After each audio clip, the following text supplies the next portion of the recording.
Here. Derek Metzger. Here. Bob Stewart. Here. Chairman Coughlin. Here. Senior Secretary of Staff. I forgot to bring my thing to read. Okay. She copied this. It's an old copy. Okay. So we need to get our mics on. Yeah, sign in. It's easy. Just press that. Oh, here we go. Okay. Okay. So I called everything to order. We have some discussion items in our first hour. The first is PC 13-048, Illuminate Oregon City, Municipal Elevator Light Art Project Architects Concept Design. Okay, so if you that are here can state your name and who you represent, that would be great. My name is Martin Montalvo. I'm the operations manager for the Public Works Division. For many of you, it's the first time I've gotten to meet you, so it's a pleasure meeting you. With me today, I've got Joanne Dow with Dow Architecture and Kristen Miner with Peter Major and Associates. They are part of our architectural team that we've brought on board with the cooperation of Metro and the Main Street organization to try and develop a project for renovating and restoring the municipal elevator, all in preparation for an illuminated light project, which we're going to be implementing at the later part of this summer.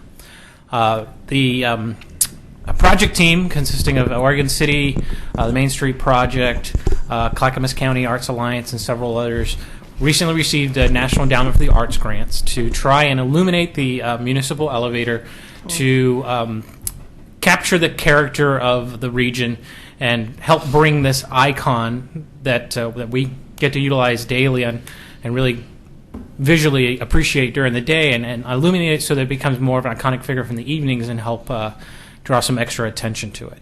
So with preparation for that, we started thinking, well, we really need to take a look at the existing condition of the structure and what we can do to kind of really prep the canvas is the term we keep using. So they asked me with Public Works, Martin, what can you do about this? And I explained to them my wife doesn't let me pick colors inside the house. You don't want me to pick colors for renovating a municipal elevator. So we brought in the experts. And with me, Joanne is going to speak in regards to our project concept. This is really just an advise and consent item for you guys. City Commission has signed off on this proposal. We're really excited. The City Commission was very excited with what Joanne and her team has put together. And then with her, Kristen is going to talk in regards to some of the historical aspects. So with that, I'll relinquish the chair to the ladies. Thanks, Martin. Easy out. Easy. So again, I'm Joanne Dowley with Dow Architecture. And with me tonight is Kristen Miner of PMA. And also part of our team, who's not here tonight, Biela Lighting Design, who's the lighting designer, and Reyes Engineering, who does lighting controls and electrical, and then also architectural cost consultant to do a cost estimate. Can you hear me? Mm-hmm. Oh, okay. Perfectly. Great. Good. Thanks for allowing us to present to you tonight. This is a small but really exciting and truly unique project for us, and we've been having a lot of fun working with the city and the project oversight team.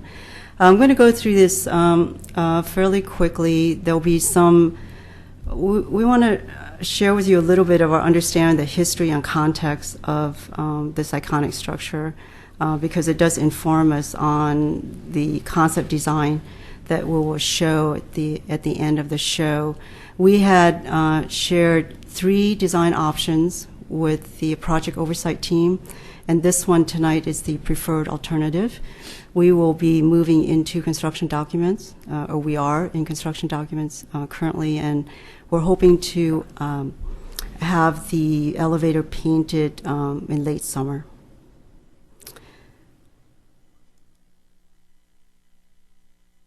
Do you know the last time it was painted? 1991. Wow, it's held up pretty well. 22 years. Is it 19? 1991 was 91, that's right. We have Yeah. We actually have video. They did a small documentary of the last time that it was done.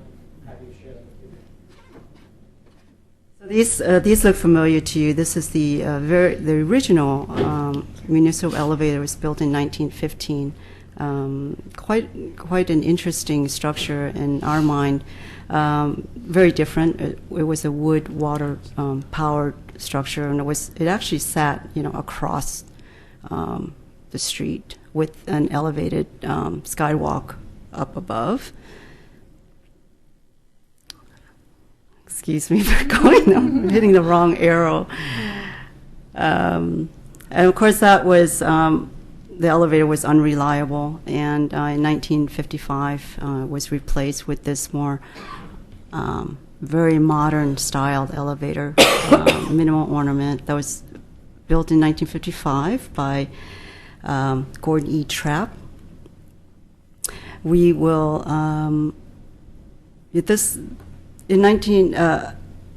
Kristen will go into a little bit more of the period that this was built, which is considered the modern, mid-century modern futurist period, and how historical this iconic structure is.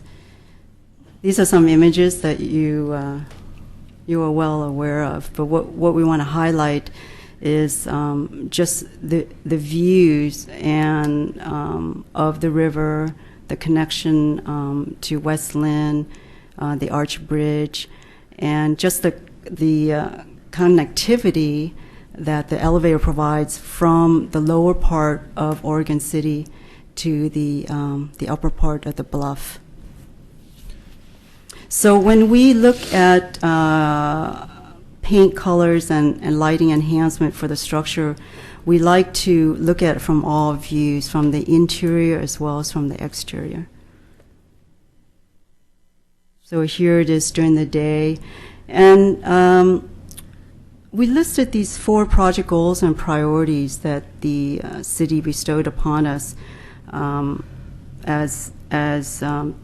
to help focus our efforts. And the 4 goals quickly are to create a dynamic 24/7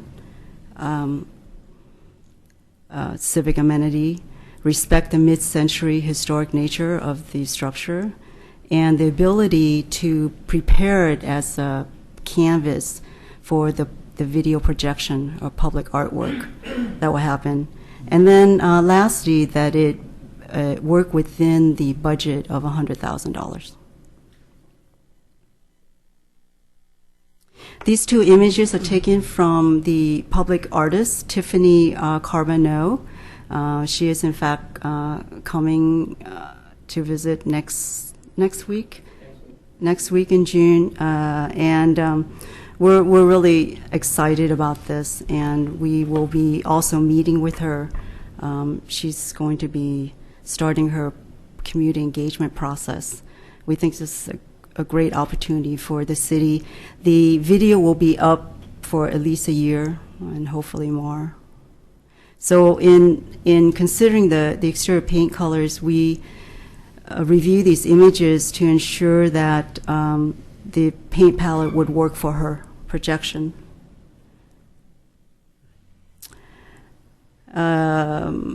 This shows the daytime view. The mouse. And then we also visited the site at night, because this is important to us to see how it is illuminated currently. And as you can see, basically there's base, middle, and top lighting scheme, but it's not quite working in concert with each other. The base is quite dark except for the tunnel lighting, which is quite bright and quite white. The shaft is illuminated with one flood lamp, and it's moody and nice, but it's one-sided, so the left hand is in shadow. And then these are fairly successful to us. The blue LED tape lights that denote neon, because you'll see later, we'll show you some slides of mid-century modern facilities, buildings that also use this type of lighting. And then up at the shaft, you can see here the difference between this really bright white light compared to more amber hue. So this to us needed some resolution as well. Some existing images. Here is the existing cove light. These are LED tape lights. This is the entrance at the upper entrance into the elevator, and then this is a close-up shot of the tunnel. Realize that our scope is primarily on the exterior, not the interior of the tunnel or the interior of the observation deck. But because we tend to look at design problems as a whole, we do have some ideas that we put forth for future. If future funding comes up, maybe there are ways to ameliorate the lighting in the tunnel and the finishes on the floor. Some more lighting shots at night. And then I'd like to turn this over briefly for Kristen to have a short discussion about the historic period that this was built in, and what has become our inspiration for the design of the elevator. Thanks, John. As you mentioned, I'm Kristen Miner with Peter Meijer Architect. I am the historic consultant. And you probably all know a good deal about the beginnings of modernism, so I'm not going to spend a lot of time, but it's fun, it's interesting. And as you also know, the elevator was designed in 1955, but it was building on threads of modernism that had been developing both in Europe and in the U.S. simultaneously since about the 1920s. So the images on the left are both from the 1920s. They're actually both from the same architect, Erich Mendelsohn, in Germany. And modernism began not necessarily as a single movement, but really as disparate movements that had a lot in common. And so one of the things that they had in common was really stripping away ornamentation, so that what you're left with is these kind of structural forms that were considered beautiful in and of themselves.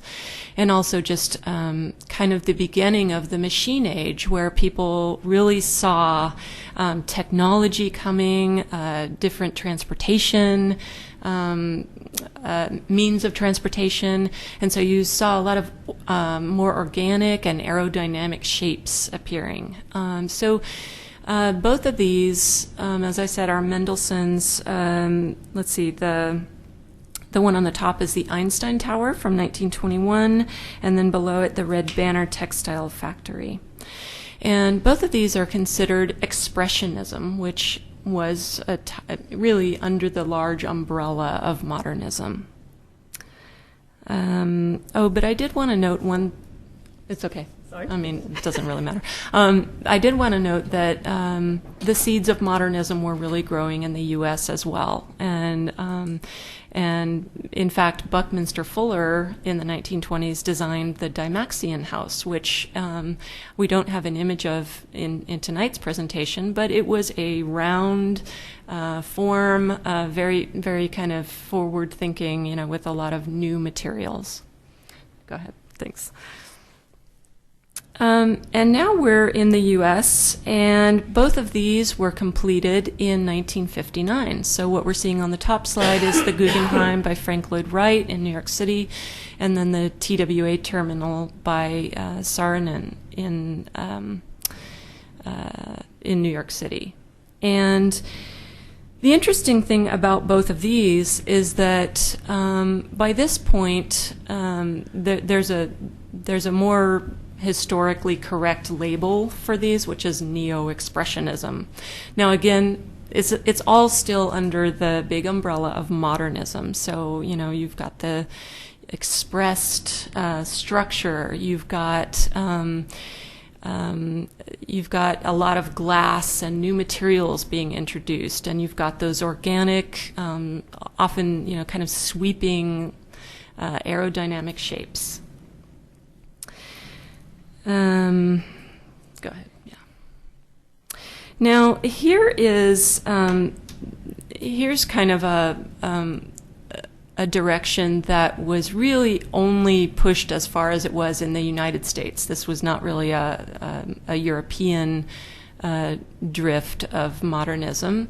And what you're seeing in these images is really considered more of it's all expressionist architecture or neo-expressionist, but it's pushing it more into the kind of roadside vernacular. And often you'll hear terms like space age or futuristic.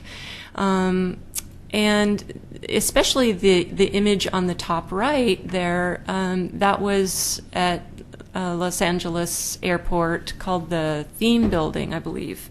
The date on that is 1961.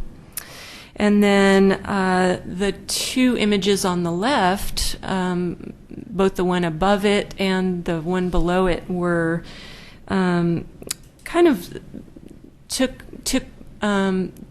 those space age elements and really brought them into the roadside lexicon. So these are both kind of diners that you find not only in LA, but really all across the United States. There's the Route 66 architecture, of course, and but we also have it here in the Pacific Northwest. The Seattle Space Needle is considered space age architecture. Let's see, which didn't I mention? Oh, the image at the bottom right there is also taking it into a slightly different stylistic theme, which is called New Formalism, where you start to have these, it almost becomes temple-like. You have these overhanging roofs, and then these sweeping curves that then create this. They're bringing back a little bit of a historic element, although it's very much done in the space age theme or iconography.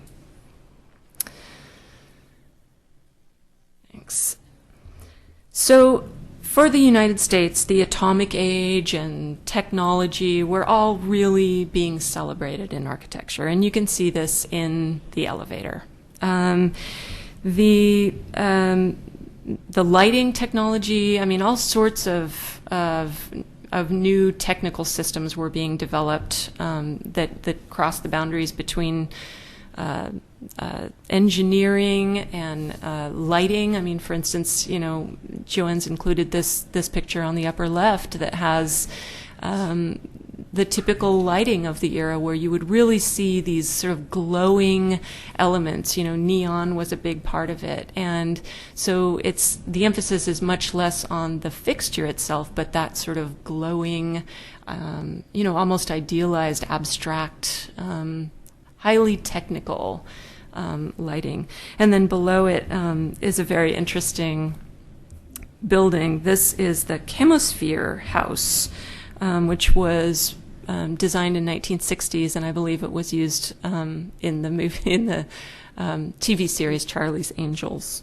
So again, flying saucer imagery. That's part of it. Now, so what you see in the Oregon City Municipal Elevator are some of those symbolic expressions of the strength of the structure itself. There's no applied ornamentation. It's really derived from these strong forms. You get a little sense of the atomic age with the rounded, layered forms of the upper observatory deck. And you get a sense of just the strength of the structure. It's all exposed concrete. Well, it's painted now, but we believe it might have been originally just exposed concrete. And then you get some sense of just the expression of the pieces and the way the windows are canted, so that it really does kind of exaggerate that element of being almost in a spaceship. And Joanne's got more to go into with the actual concept. Yeah, clearly we're not designing a municipal elevator of the mid-century modern design, but the reason that we were rigorous in looking at historical examples is for us, what are the cues that we can take from how were they painted and how were they lit. And these are examples of all mid-century modern structures except for the Portland tram on the right. But it is lit in the same manner where these are buildings from the 50s and 60s. This is a bank in Oklahoma City. And you can see that lighting is not about highlighting the fixtures, but it's about hidden light source that highlights the structural elements, whether it's the columns, the ceiling, the ceilings here, and I know this is modern, but it's in the same spirit where you highlight the column support. So that's important to us. And then just quickly moving into, what we want to do is capture the spirit of the time with the new graphics, new paint, and lighting. And to us, these are some examples of the post-war aesthetics. And again, it's echoing what Kristen mentioned about this embrace of technology, this kind of forward-looking, optimistic era. This Bethlehem Steel Pavilion really is indicative of that period. It's about doing steel frame houses. And these are the type of font. In fact, it would be a font that we would suggest. This is called a Nutra face font for the Eames style font. Again, very modern, very clean line. And looking at technology where you're able to curve plywood and you're able to curve steel in the lamps. And, in fact, you guys have this bench outside in your lobby. This is a George Nelson bench, which is very typical of that period. So it's just the spirit of being modern, but yet using some colors as accent. You see black and white. This is expression of the metal deck of the ceiling, and then just using splashes of color to highlight the interior. So we move into, this is our preferred revitalization option, and we call this a silver white blue as our option, using the silver color, blue lighting, and white paint, because we think it's a timeless and elegant palette. Silver also reflects the aerodynamic nature of the building, the curved structure itself. White is a great neutral palette that's very historic for the time, but also it acts as a great canvas for the artist. And then blue lighting is working with existing blue lighting at the observation deck, and we want to bring it down to the base. This is a view of the two entrances. I can't get this to work. So this is from above at the bluff and below. So we're suggesting creating a silver base and painting the entire curved wall in silver. The elevator shaft will be white, and then the observation deck will be silver. So it's creating, in a way, a classical proportion of base, middle, and top, but at the same time using the color, in this case we're calling silver color, to highlight the two entrances. And you can see adding also a level of detail. We would suggest painting the exterior all silver, but adding a certain shape, almost a Googie architecture style shape, to highlight the strip windows right here. And if I can interrupt a bit, these are not exact paint colors, but we're going to pass around some paint swatches that we're considering, which will be more fine-tuned during construction documents. So you'll see some silvers and blue and white. This is the nighttime view.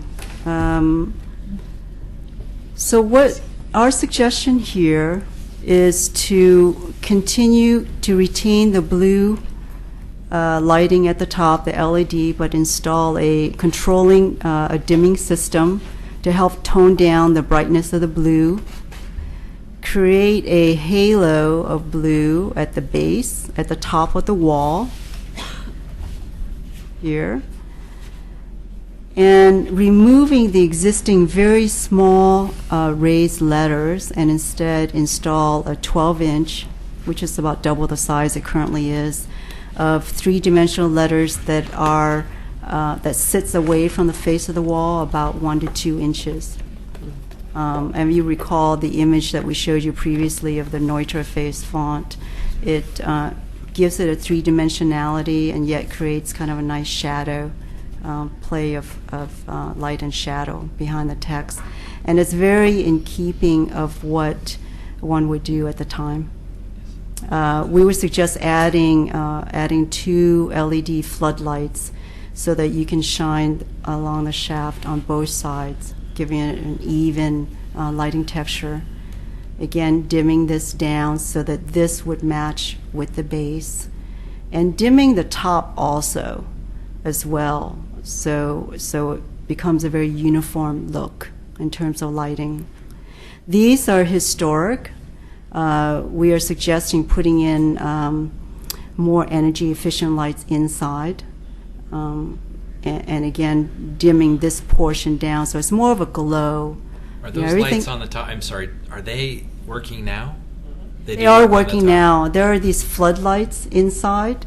These little dots that are on top. That's right. Yeah. They're really actually interesting. They're a little odd, but they're like skylights, but they're not skylights. They're housings for For lamps. the lights. Gotcha. Yeah, it just seems pretty bright. I like how they look on the top. And then this is a close-up of a daytime shot of the entrance into the tunnel and a nighttime shot. And you can see just by using much larger letters and keeping it away from the face, it just helps identify this monument, this landmark better. And it, I think it's more of a welcoming gesture to the tunnel entrance.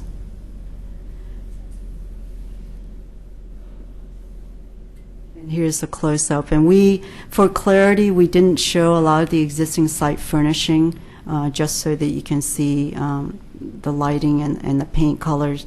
We are showing examples of something like the George Nelson benches, which is more horizontal, without arms, but your benches are actually still there. It's just a suggestion. That's outside of our scope. Be great. Joanne, one thing if I can add, I don't want to interrupt your presentation. One of the things that Dow and her project team did for us, which we were ecstatic about, is they came up with essentially a master plan for the elevator. If you go down there in the evenings right now, you will see a hodgepodge of multiple projects that the city's incorporated over the last 50 years that the structure's been there. Now we have a clear direction and a master plan that really says this is what we want to do with the elevator, and we've got steps in place to get the large majority of the project done this summer, but then we've got follow-up points that we're going to be implementing through our just normal operational budget within the next few years. The benches will be one of those measures that we'll be taking into effect probably in the next fiscal year. So the painting and lighting will be done by end of summer, And the signage. and the signage. Yes. We are projecting late August, early September. Really, this entire project, the timeline spins around the weather. So we work the project schedule in reverse with saying this is probably our optimal window for putting people on scaffolding and painting this structure, cleaning, painting, all of those issues associated with it. Started working the project in reverse, which really created for some very tight timelines on the project team, because there were hard points that had to be hit. One of them being this meeting, and make this meeting in order to keep everything rolling. Well, then you start July 5th. Just to give a little background for the historic aspect, because this doesn't usually painting and signing don't trigger a formal review, and because of the timeline, we work to make this as an advise and consent process. It's also is going through Section 106 review because of the NEA grant is involved in federal money. Even though it may not be paying for this, they see it as the whole project. And so I worked actually last fall with Lloyd Purdy at Main Street to do an initial Section 106 submittal on our best guess, because the NEA wouldn't release the money. And so working with Kristen and Peter Measure, we're going to send an update of that Section 106, and I'm fully confident that everything they're proposing will meet it. And the one thing that was identified is the lighting. We're looking at more of a custom light box on top of the parapet. So it's really going to be lighting that's will kind of visually go away, going back to that larger aspect. And the be very little intrusion to the existing structure. It's just going to be those pinpoints of the new letters, and hopefully we can line them up so they work with the old ones. But I'm very confident that all of this will get the Section 106 review, because what we proposed previously, I think, was still approved. So this is an improvement. So yeah, and so I'll be working on that next month. Does anybody have any questions about it? I'd like to say this is gorgeous, the whole presentation. Wonderful. Yeah. Thank you. Made a lot of sense. I appreciate the background images you included with it, and the design concepts you guys came up with are very elegant. I think it'll be exciting to watch because as things get revitalized downtown, this is kind of like an anchor, and it's kind of cool. Yeah. It'll be nice to see scaffolding. Put it that way. Do you have a? Are you going to put a portrait of the Jetsons on? Get with the times. It's Men in Black. It's a space station, saucer up there. Yeah, It's there'll be gonna the secret door. Will be I have a comment and also a question that's probably outside the scope, but I'll ask it anyway. I love it. I love the colors. I really, it was hard when I first got on this board, having lived in a 1911 and then a 1914 house for so many years, accepting mid-century modern as historic. It kind of offended me, I have to say. But I have, over the years, really grown to appreciate it and love it. And I think that this treatment, especially the silver color and getting rid of those blue stripes that made it look like T111 siding and the larger letters really makes the bottom part of the elevator, which always to me looked out of place. It didn't look like it belonged to the rest of it. It kind of brings it all together a lot better than it was previously. It's a beautiful work. Yeah. 2 questions. The is that, I don't recall, is that some sort of the granite? Do you think the granite works the way it is? You want to answer? Oh, go ahead. Well, I can talk about the granite a little bit. It is a little bit of an anomaly. It's a polished stone in the middle of this sort of concrete. I totally, we struggled with it just a little bit. But the great thing about it is that its shape is really very much in keeping. And the stone, I believe it's local. And it's actually pretty cool to have this be the sort of introduction into this polished tunnel.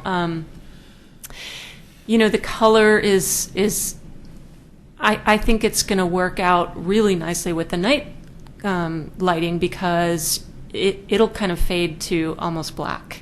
You'll really see the blue, and so it's only in daytime when you don't have the blue lighting on top, and then it really it also has that sort of it's got its own background there without the blue. So I think it'll work in both contexts, and I do think it's it's very appropriate to the elevator in terms of its shape, and And it's simple, and it itself is unadorned. So it is in keeping in terms of that aspect of.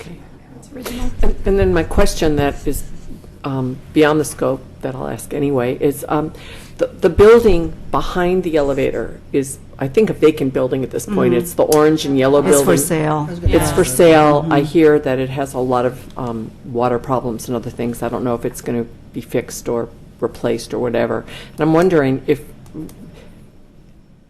you were going to paint that building or rebuild that building, what kind of backdrop would you want to see back there visually to complement the elevator? Just looking towards the future.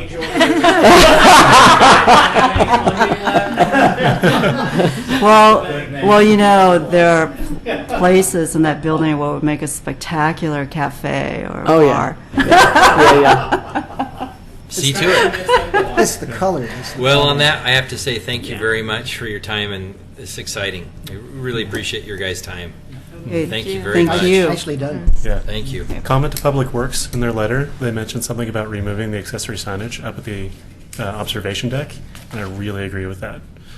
We will be working on a few other measures, even on the street front on Railroad. Okay. Kind of cleaning up a little bit of the visual clutter. So Mm. again, Perfect. I have to commend Dow and their team they put together. They really gave us a master plan for the elevator. I don't know if they're making any money off of this because they did such a good job, but I really want to commend them. They Working did for the great city. work. Good job. Thank Thank you you. very, very Thank much. you. Thanks for your time and coming. Appreciate it. Oh, yeah. Oh, yeah, right here. The artist will actually be here next week, and she will be meeting in the future as part of the grant with her outreach effort, and you'll all have an opportunity to meet and discuss with her plans. So she's going to be doing projections. Projected So light. where will the projectors be set? We're trying to figure that out right now. Oh, Yeah. Probably That's what she's private coming here On the next other week side of the for. street, somewhere. Somewhere, yeah. Somewhere in three-dimensional space in front of the elevator. Are you going to do the next item? That's me. The next item is 13-358, the pedestrian crossing on 7th Street at John Adams Street. Okay. One of the things that we are moving forward with in Public Works, and we wanted to touch base with the communities. We've spoken with a couple of the citizens groups in the city. We also wanted to touch base with you guys is the implementation of some new technology to try and protect our pedestrians a little bit better. I can turn on, Oh. open it up. No, it's okay. Want to just leave that up, or okay? So one of the things we're looking at is what's referred to as a rapid flashing pedestrian beacon, or an RRFB. They're actually becoming much more common. You've probably seen them running throughout Clackamas County and portions of the Portland metro area. We're going to implement our first one here in Oregon City, and it will be at the intersection of 7th and Washington, right there at right by the library and catty corner to the Singer Hill Cafe. From the 7th and John Adams? John Adams. John Adams, sorry. I was doing another site assessment before we came here in Washington. I think you have this in your packet. If not, I'll just pass this around. Yeah, we do. or it's on our screens. Thanks. I'll give you just a general description of the actual hardware that's associated with this.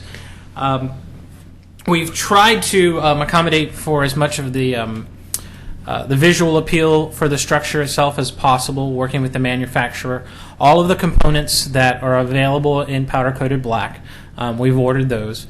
The few that were not, once we received them, were actually sent off to a powder coating company to have them powder-coated black. So they'll be consistent with the color palette of the historical light features and signage features that we have running through that area. The few things that we weren't able to do is I don't have any buttressing or the coving that you see along the street lights. They don't make that for these assets, but we've tried to make as many accommodations as possible with this.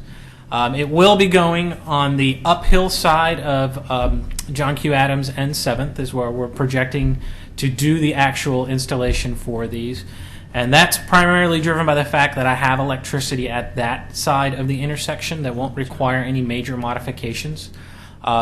Whereas if I go on the downhill side of 7th, I've got some additional electrical concerns, and I've actually got a little bit better sight distance issues on the uphill side. So that's where we're looking for our initial implementation. When? The assets are actually in. I'm just waiting to get the pull back from the powder coating company. I'm trying to get it done probably in the earlier part of this upcoming fiscal year, which will start July 1st. And that's primarily driven just out of financial issues. So the photo that was in our packet shows a crosswalk. Are you going to put a crosswalk there? No, one of the reasons that we're looking at these is to try and painted and thermoplastic pedestrian walkways they're a long-term maintenance issue for us, especially something that is driven as frequently as 7th Avenue. According to federal and state regulations, a crosswalk exists at any intersection, whether it's striped or not. What we want to do with this device is give the pedestrians a little bit more visibility in terms of you have this flashing beacon that is letting you know that a pedestrian has approached the intersection and is preparing to cross from one side of 7th to the other.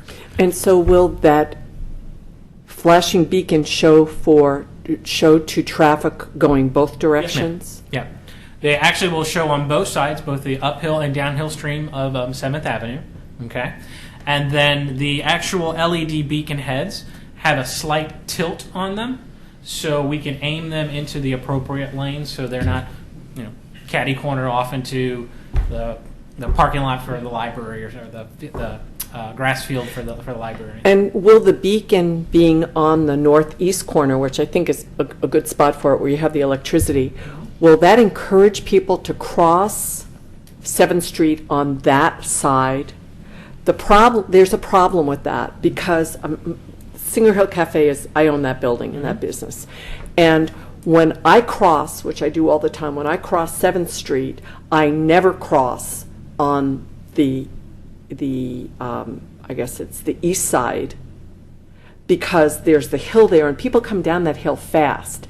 And my feeling is that if I'm on the other side of 7th, they have a longer time to see me and a longer time to stop. So I think it's kind of dangerous to encourage people to cross 7th Street over there. But that's where your power is. Yeah. That's where my power is. And what we're asking tonight, just want to save you to be able to eat dinner before we move on, is when we did the 7th Street improvement plan, the board kind of signed off on all of the street furniture, the benches and the planters, and just like the template of street furniture. They all are appropriate. And Public Works, please, add street furniture as you want to or as you need to up and down 7th Street. And so I think what Martin's really looking tonight is based on the powder coating proposal as he moves forward to different areas within the historic district, to have the board kind of give more of a blanket sign off for the historic appropriateness of the lighting.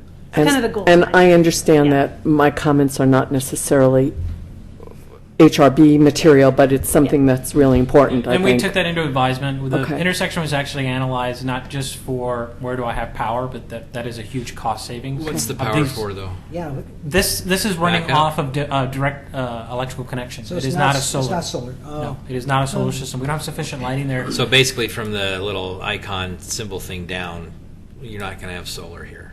You're just looking at what's below the solar. No, the unit that we purchased is not a solar powered unit. This is direct connection into our power grid that we have on 7th Avenue. Yeah, so it's just a beacon thing there with the little sign, but nothing above And again, that. it was Very simple. we did a I light. was thinking solar the whole time. No, Yeah, we no. do. Well, that's Yeah, what it's we did a light analysis with the vendor prior I thought to it only worked in the implementation. summer. And based on their measurements, this is not an ideal location for a solar implementation. But here's a question though: if there's another location, And that's- is that something the board can look at? Yeah, That's and kinda- that kinda- has to be determined on a case-by-case basis. Sure. Well, we're projecting with this upcoming fiscal year, I've actually budgeted for 2 of these to be implemented this fiscal year, and then another 2 the subsequent fiscal year. 2 is being one intersection. Yeah. Okay. So we've got a list of other intersections that we're looking at right now, trying to figure out where's our next big bang for our buck. These are not inexpensive systems. They're relatively costly, but we get good return on the investment if we implement these properly. The blanket authorization that we're looking for all the historical districts, we'll do the powder coating. The cost for that is not significant. It just takes a little bit more time in the implementation. And that's all just scheduling. Sure. For any of the other areas outside the historical districts, to be consistent with the color palette out there, you've got aluminum PGE poles. We'll probably just stay with the non-powder coating. Do you have a long-range plan for installation of these units? It's one thing we're looking at right now. I have a list of 5 locations that we're evaluating. 4, actually. We just took one off the list. That we're evaluating for future implementation. And then we'll start taking a look at all the engineering and logistical issues. Pedestrian safety is our primary concern, but then where am I getting the most ped crossings on a daily basis? What are the locations that are going to warrant solar versus electrical power? What kind of clearances do I have in terms of the right-of-way? What other assets are located in there? Is this going to be more of a maintenance nightmare than if we had left the intersection uninterrupted? Well, thank you very much. Yes. I appreciate it. Move on. Well, we haven't- Carefully. So I'd just like to We haven't get given approval yet. kind of on the record direction back. So In in a year and a half, if someone wants to watch this video to see what the board directed, this is your chance. Yeah. I'd say that's fine, as long as they're Unanimously, I think. unanimously, yeah, and powder coated, and as long as you're in the district, you have that blanket, yeah. All right. Thank you very much. Appreciate Yeah, your time. thank you. All right, we're gonna adjourn for 12 minutes or so, and then we'll be back at 7, All right. Okay. maybe. And I'll get you a They're plan. around. Yeah, but don't. Hold on a second. Oh, here we go. Okay. Break for dinner. We did that. Public. Is there any public comments not on anything that's not on the agenda tonight? Okay. So we're going to go into the first item, which is a preservation grant, PC 13-052, PG 13-1, 1214 Washington Street siding repair. So I'll turn it over to staff. Yeah, this is a preservation grant request for siding and porch repair for the property at 121 Washington Street. And when I'm done, I'll bring the applicant up. He was not able to get the second bid this evening. So what I'd like to do, if knowing that this really is the last month we can do this fiscal year's grant, if the board can come up with a recommendation on what the second bid should be based on, I feel comfortable moving forward with that. And then also recommendations on what the grant will pay for. So, it's one of those where if tonight we come to a decision, mutual decision, we can move forward on this. If not, then I would recommend the applicant just wait till next year for the next year's application. Okay. Oh, All what's it right, called? so the applicant can come forward, state your name and your address.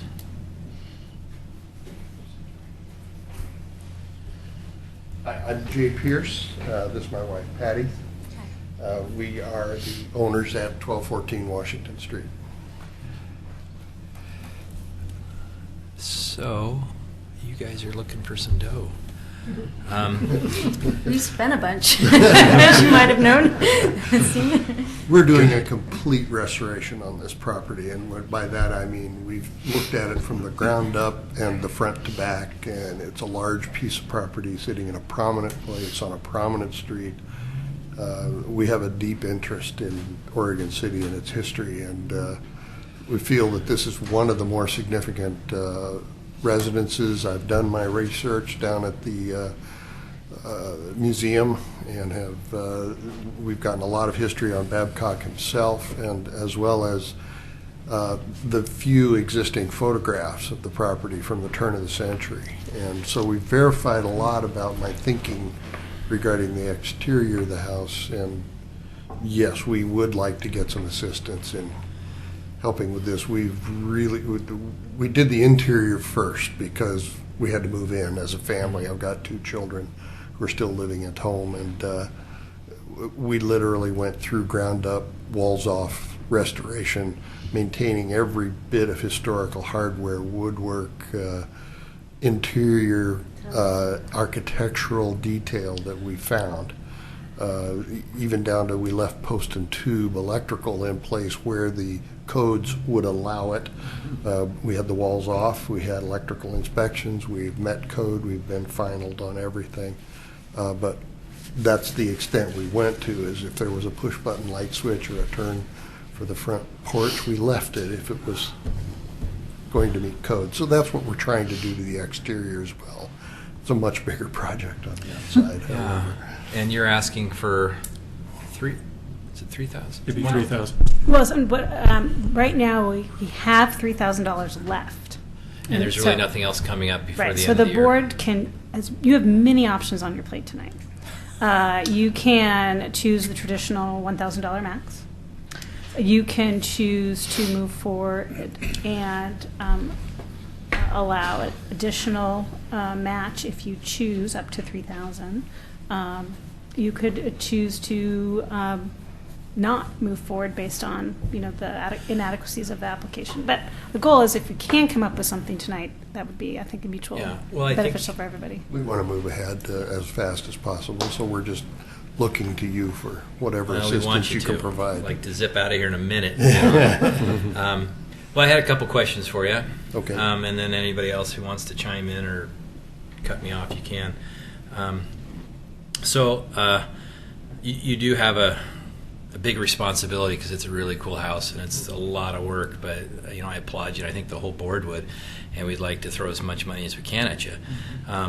And you have a lot to do, and I just had a couple of things that I noticed that I just wanted to suggest. And I, having been in this business for a long time, I've dealt with a lot of houses your age replacing porches, and invariably what you have on your porch is probably your best option to stick with. I noticed on here that your contractor bid for cedar tongue and groove custom cut. That's expensive, and I think historically the porch that you have, the tongue and groove fir, is probably your best bet, the most affordable bet, and most likely I've replaced porches that were 100 years old that were fir, and it's affordable.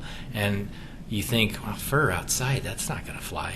But in I reality, think it's the perfect. cedar was for the siding itself. That was what. This is said along here. Number one, replace rotten decking at side porch, cedar tongue and groove, custom cut. He may have. He knows the wood better than I do. I'm So not that sure. was I my could question. question was, That's a good one. if you had to pay to have that custom milled, Yeah. it's very expensive. And cedar, in that respect, is going to be a clear cedar, so it's going to be a soft, and it's not going to take a beating like the fir tongue and groove that's sold and milled for that. Right. So that would be my suggestion, that you might be able Okay. to save. That's a good one. Because I see that I didn't catch that. the bid seems a bit high, and we want to give you money so you can make this work. I know a lot of it went into materials. So. Yeah, and you've got probably a lot of stuff you don't know about that you're going to have to replace. Yeah. And the other things, the water table, the where was it, the sill, the water table sill, you can get that stuff at Lakeside. I know that. But anyway, that was my only thing. Was there anything?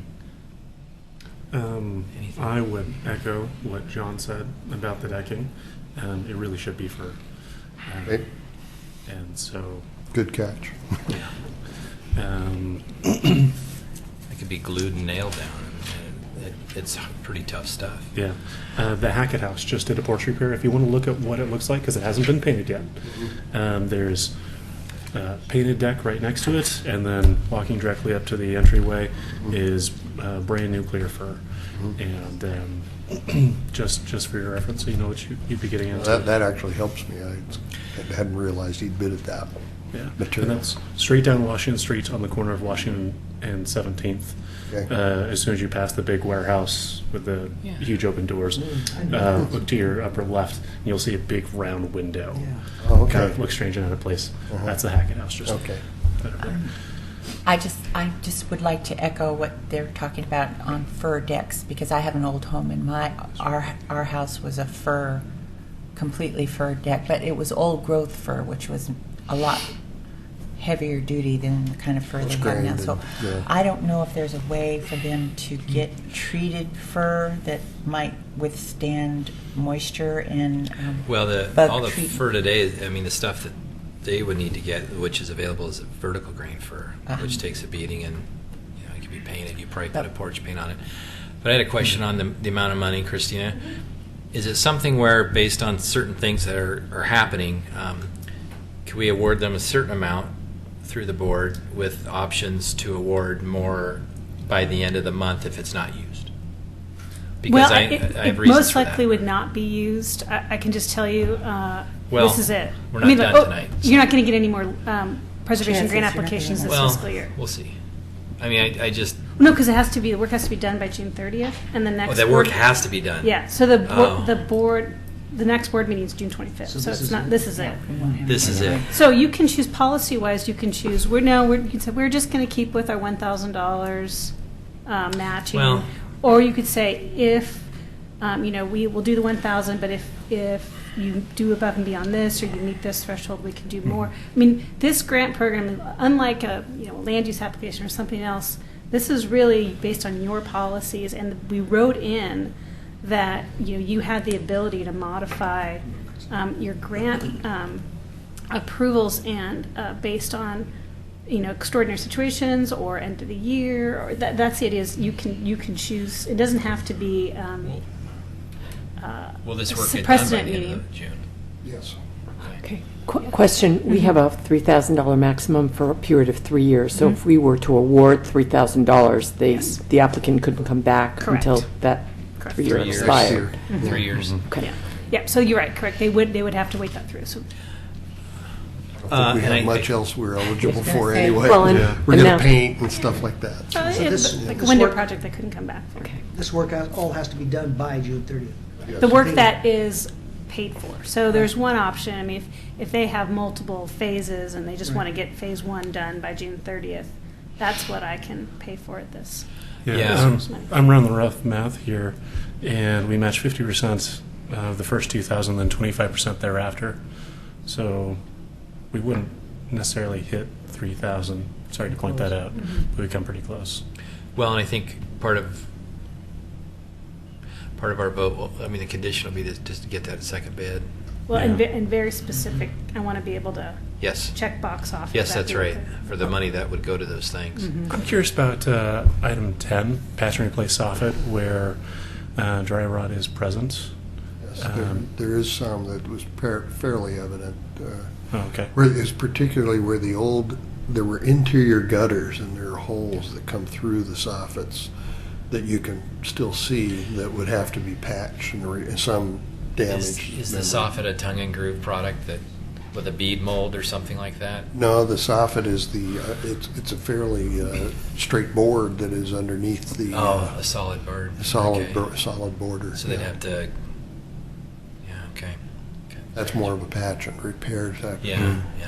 And that's item 5, patch 10 old drain holes. Yes, And that's part of okay. that effort. Yeah, to prevent moisture from getting up into the soffits and preventing Yeah. any further dry rot in there. Okay. And there's some dry rotted posts that have the bases that have to be blocked and replaced. Sure. And that kind of thing.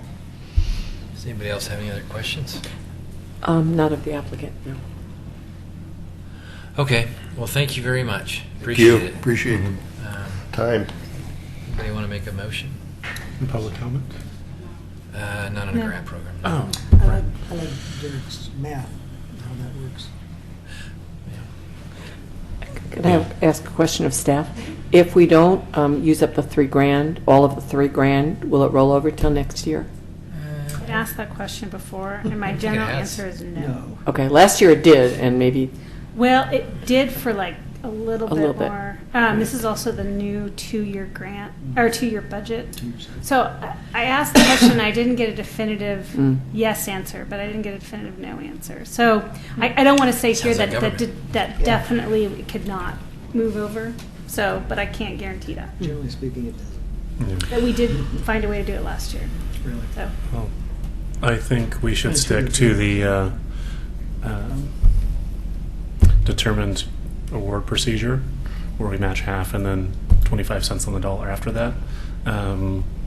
When he gets the second bid and or clarifies the cedar tongue groove decking, I think both those items will drop that bid down. And though the grant money matching won't be as much, it's only matching 25 cents on the dollar, so all in all, you'll be ahead. You'll be far ahead. Yeah. Well, if you want to send out specifically what you want to see for tongue and groove any other additional things you want to see in the second? Yeah, I think a motion bid? would just, whoever wants to make that would be, that the porch decking would be a vertical grain fir tongue and groove decking, whatever we put into the motion, have that included, and getting the second bid. But I think if somebody wants to make that motion, or anybody? Yeah, I will. I move to approve grant application. Oh no. Oh, it's PG PG. 1301. PG 1301 with the conditions that the decking be vertical grain tongue groove fir, there be a second bid, and that it be approved to the maximum matching allowed. Is there a second? Second. Call a vote. Vicki Yates, Yes. Cindy Toll, Aye. Derek Knudsen, Aye. Bob Seaward, Aye. Chair McLaughlin. Aye. Motion carries. Okay, next item is PC 13-051 design advice. Sure. You want to come up? I've got to get a paper. So this is a new design advice for Mike's Drive-In, and do you want me to? Do you have it set up, or I can have it shown up on the screen if you want? Oh, I thought everybody saw it. No, I know, but let me set it up. And Okay, I'll do a little yes. preface, and then I can set it up on the screen. Oh.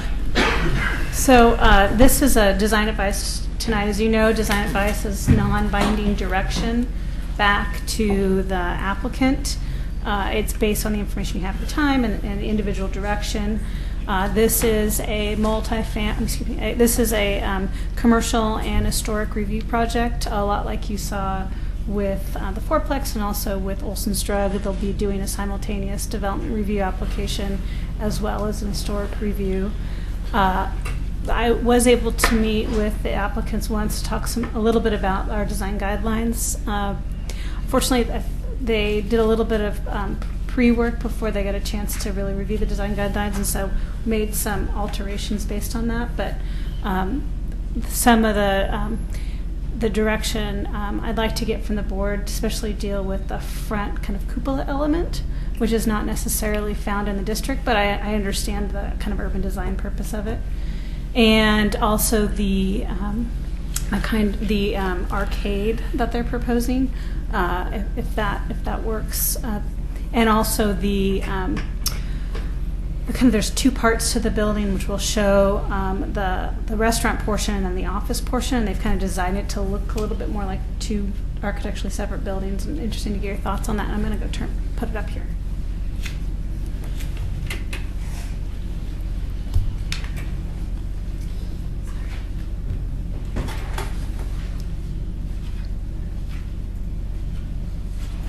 I should disclose ex parte conversations regarding this project. I've spoken to Todd Freeman on a couple occasions about this project, specifically regarding some of the design standards, basic code compliance issues, and items regarding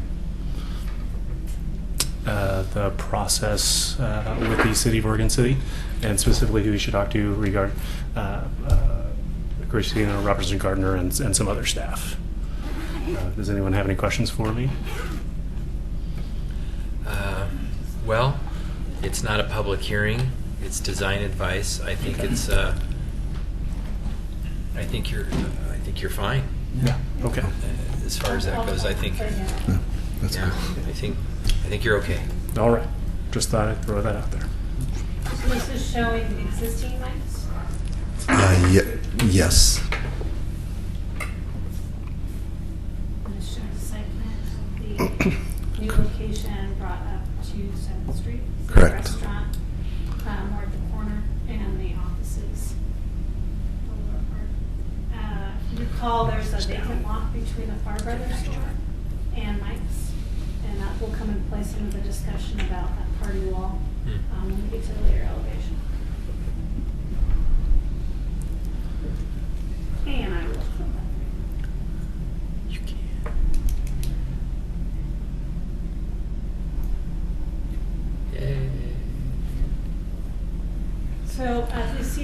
elevation, that's the elevation that's next to the vacant grass lot. And I think there's understanding that most likely what infill goes in there will be a party wall situation. No, it's on, but just turn it towards you. Okay, sorry. There we go. So, questions in regards to some trellising or some adding some additional interest until such time there's infill on that vacant lot. And then you'll see down at this part that more of a cupola entrance, and then there's an arcade along the restaurant entrance. And then I don't think it's the other side. It shows the rear and the side elevation. Is the red light on?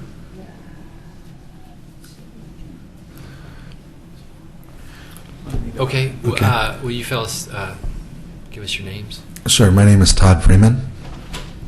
Your mic's on. I'm the owner of Mike's, yes. Sorry. No, yours is early on. And you are? I'm Greg Creighton, architect, 252A Avenue, Lake Oswego. Welcome. Okay, so you want to tear down your building and put up a new one? Well, what the situation is that our particular building was built in the late 50s, early 60s. We have some major roof renovations. We have a lot of dry rot. We have some leaks that we're having a really hard time controlling. And we actually have two choices to make. I want to make sure that if we build something that we get it started by as early in fall as possible. If not, we'll probably choose option B, which is to renovate and remodel the existing building. Our roof is in poor shape, as well as we have some sewer pipes that the traps are cracked, and we got to do some major sewer repairs inside of there. And I know that for the amount of money we're going to spend, we're also going to end up doing a major remodel in there. I feel for the age of the building, and if you were the owner, I think that most people would understand. If you walked around and looked at it, the building is pretty worn out, and it definitely makes sense to make a change. I feel like making a change will benefit the city in quite a bit of ways. I know that it will bring the building up front to the curbs like they want. We will be taking down the bulletin board, and we have to pay to have the bulletin board removed, which everybody would like, as well as we're going to be putting multi-use in there. We're going to have office space. It's definitely the more expensive way to go, but I think at this time it's the proper way to go, and it makes the most sense. We spent a lot of time trying to draw out the plans, and I understand the city's stance on being up at the curb. I understand most of their codes, and I think that we're pretty much within a few of the codes. I know that talking to in the meeting we had earlier, one of the concerns were, number one, the roof on my side, be the left-hand side. The purpose of that roof is, number one, I want to bring something from the old building in. The NW has a steeple. It's a red metal roof. Mike's is also red. We have red on all of them. We have another A&W, and we have another building that has a soffit all the way around it that's bright red. The color is very important. With the way the building is and the way the design is, we're not going to probably have a lot of bright red and white, and it's important to bring something from the old building in. Although it's not old, it's definitely going to bring the appearance of the old. We are, we had my thoughts originally quite a few years ago is I thought I'd be talking to the city of Milwaukee, but I tried to talk to them, and I found it a lot harder to work within the city, and so far it's been a lot better working here. I've always had the thought of having the windows in the front, having a bar going across the top, and basically having people sitting looking out at the street, kind of like in Northwest Portland, and be able to open that window. I've used the phrase, it's like a garage door, but it's not really a garage door. It's only like the size of 3 panels that will actually open up. The thought is that it would open, it wouldn't even really be a revolving door to where it would roll up. It would be one big window that would roll up into the upper part where that roof is. as well as that roof line would we'd be able to put most of our compressors, I believe, to keep out of sight, so you don't have compressors sitting everywhere. If anybody was to look up at my building right now, you'd see roof equipment everywhere. It would create an area. I think it would look clean. I think it would look really, really good. And we have made several changes since we originally came in. Our first design was a little too modern, and I understand that. I think that we're really close. I think we've really tried to work within what the city wants. And I think that the city definitely would benefit as much as I would by building a new one with getting rid of the sign and giving the city everything that they want versus doing the old building. The biggest thing is, like I said, is that I think that our goal is that we get it started prior to this fall because of the weather coming in. We're still going to be in there during the rainy time at this point. It's taken a little longer to get to this point than what I thought. But, you know, if we have a few buckets in the dining room and a few tables blocked off because there's a drip in it, we can at least point saying, you know what, say goodbye pretty soon because there's going to be a new building out front. But, you know, the other choice is to go ahead and, you know, figure out the repairs and do what we need to do. So I don't know what I'm missing. I'm not very good at that. I don't talk in front of meetings very often. So, yeah. Well, we're glad you're looking to build here instead of Milwaukee. Yeah. This is a vast improvement from what you have now, and you're right. Renovating the old building will be a large chunk of change, especially compared to just building new. And I think your phasing works out really well because you do have room to build in front, demolish, and build behind. So I'm glad the city's working with you on that because you'd expressed concern before. Yeah, you can keep the back part open. yes, we would remain open throughout construction. Obviously, we know that our business would be drastically cut, but keeping as many customers as you can coming in the door is really important. It's really important to not send all your customers up somewhere else for 6 or 7 months and letting them, the ones who want to come in, there's still street parking, there's other parking available, they can walk. We definitely, and we did check with the city, and they were pretty sure that that would be fine. We would have to take off our canopy. We would take it down to the building point, and we would remain open during the construction. What are you gonna? Where's Mike gonna go? Yeah. You know what? That's the one thing I keep looking at. I really don't know where is Mike going to go. I have, you know what? It's so hard to figure out. I don't know. I mean, I don't know if there would be room up on top. I'd like to see if you could see the top of the building. I don't know if you can from the, but you know, somewhere on that red, like he kind of is now. You know, the problem is, I think it's going to be, unless we go up higher steeple, you know, I don't know how that would actually work. And we have to figure that out. I mean, that is one of the things that we need to figure out. One of the things that we're going to do is the sign that's there is a very old sign.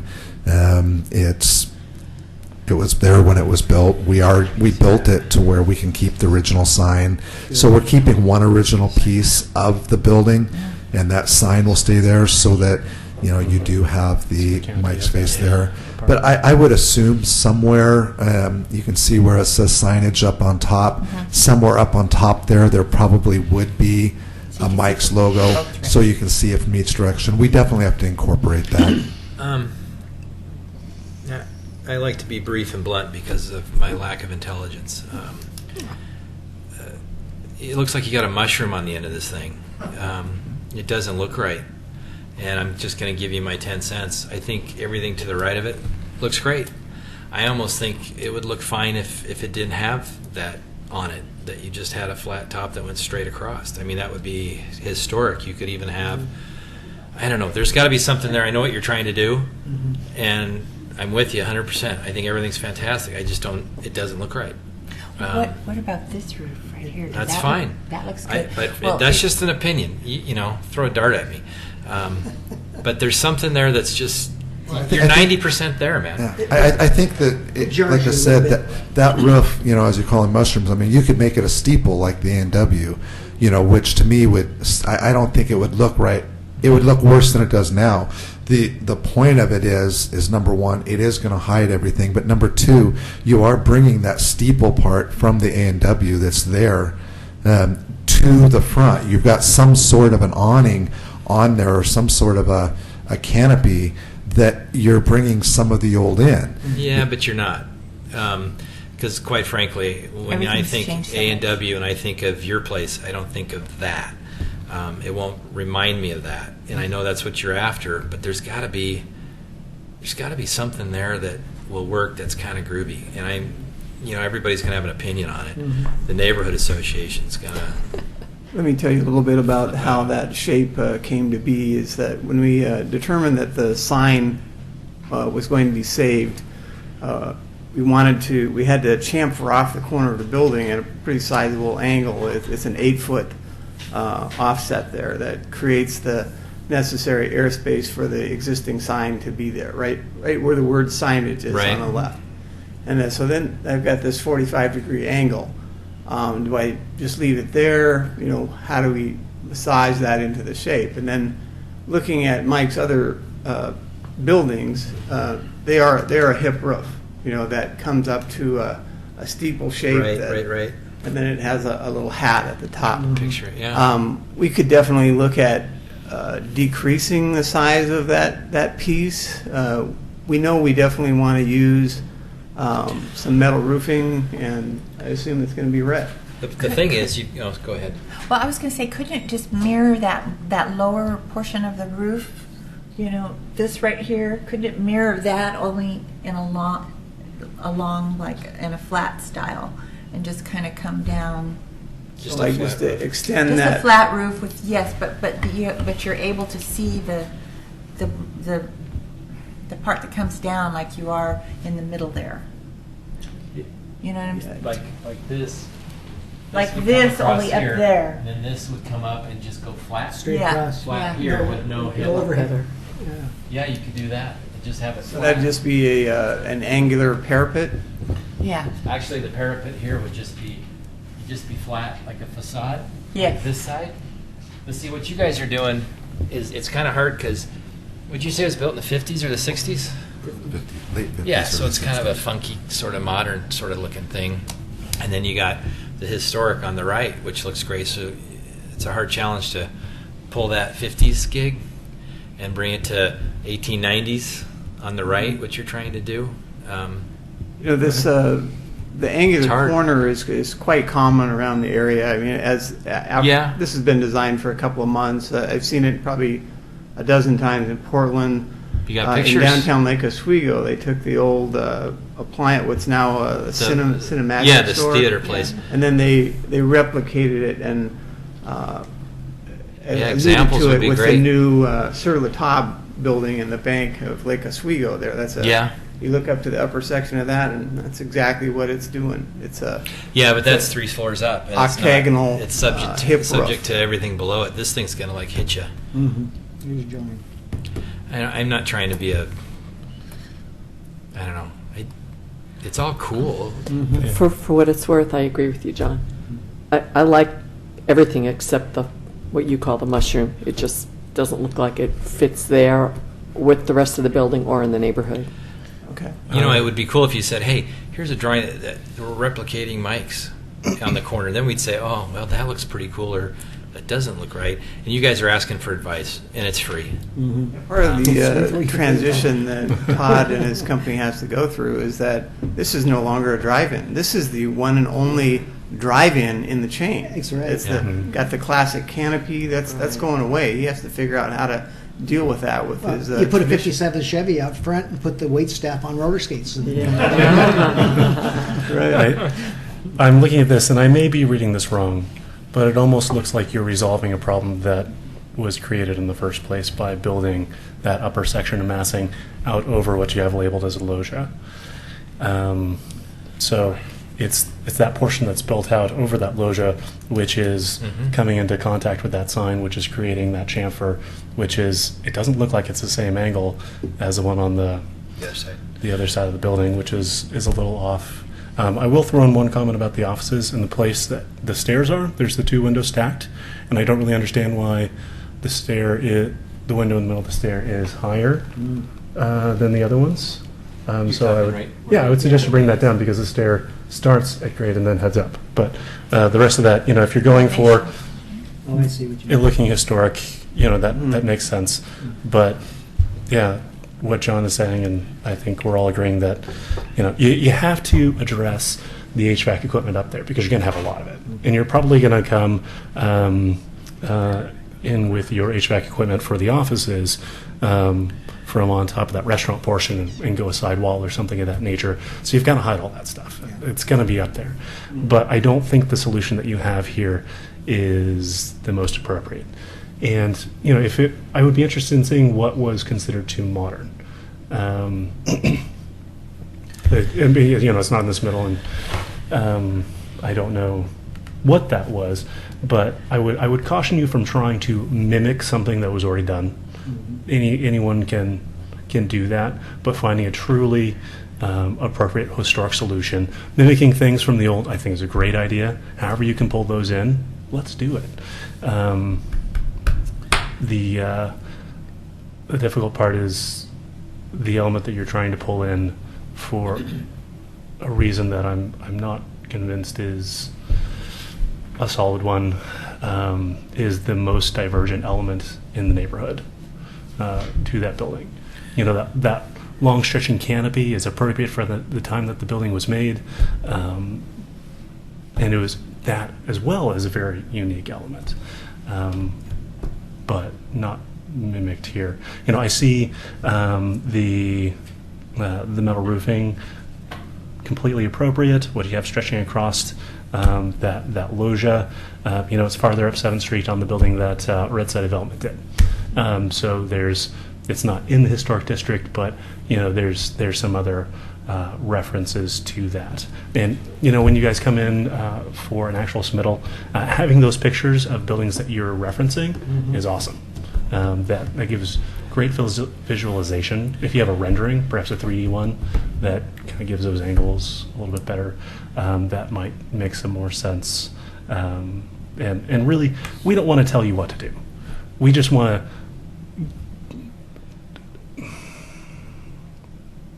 to hear your solutions and say, yeah, that makes sense.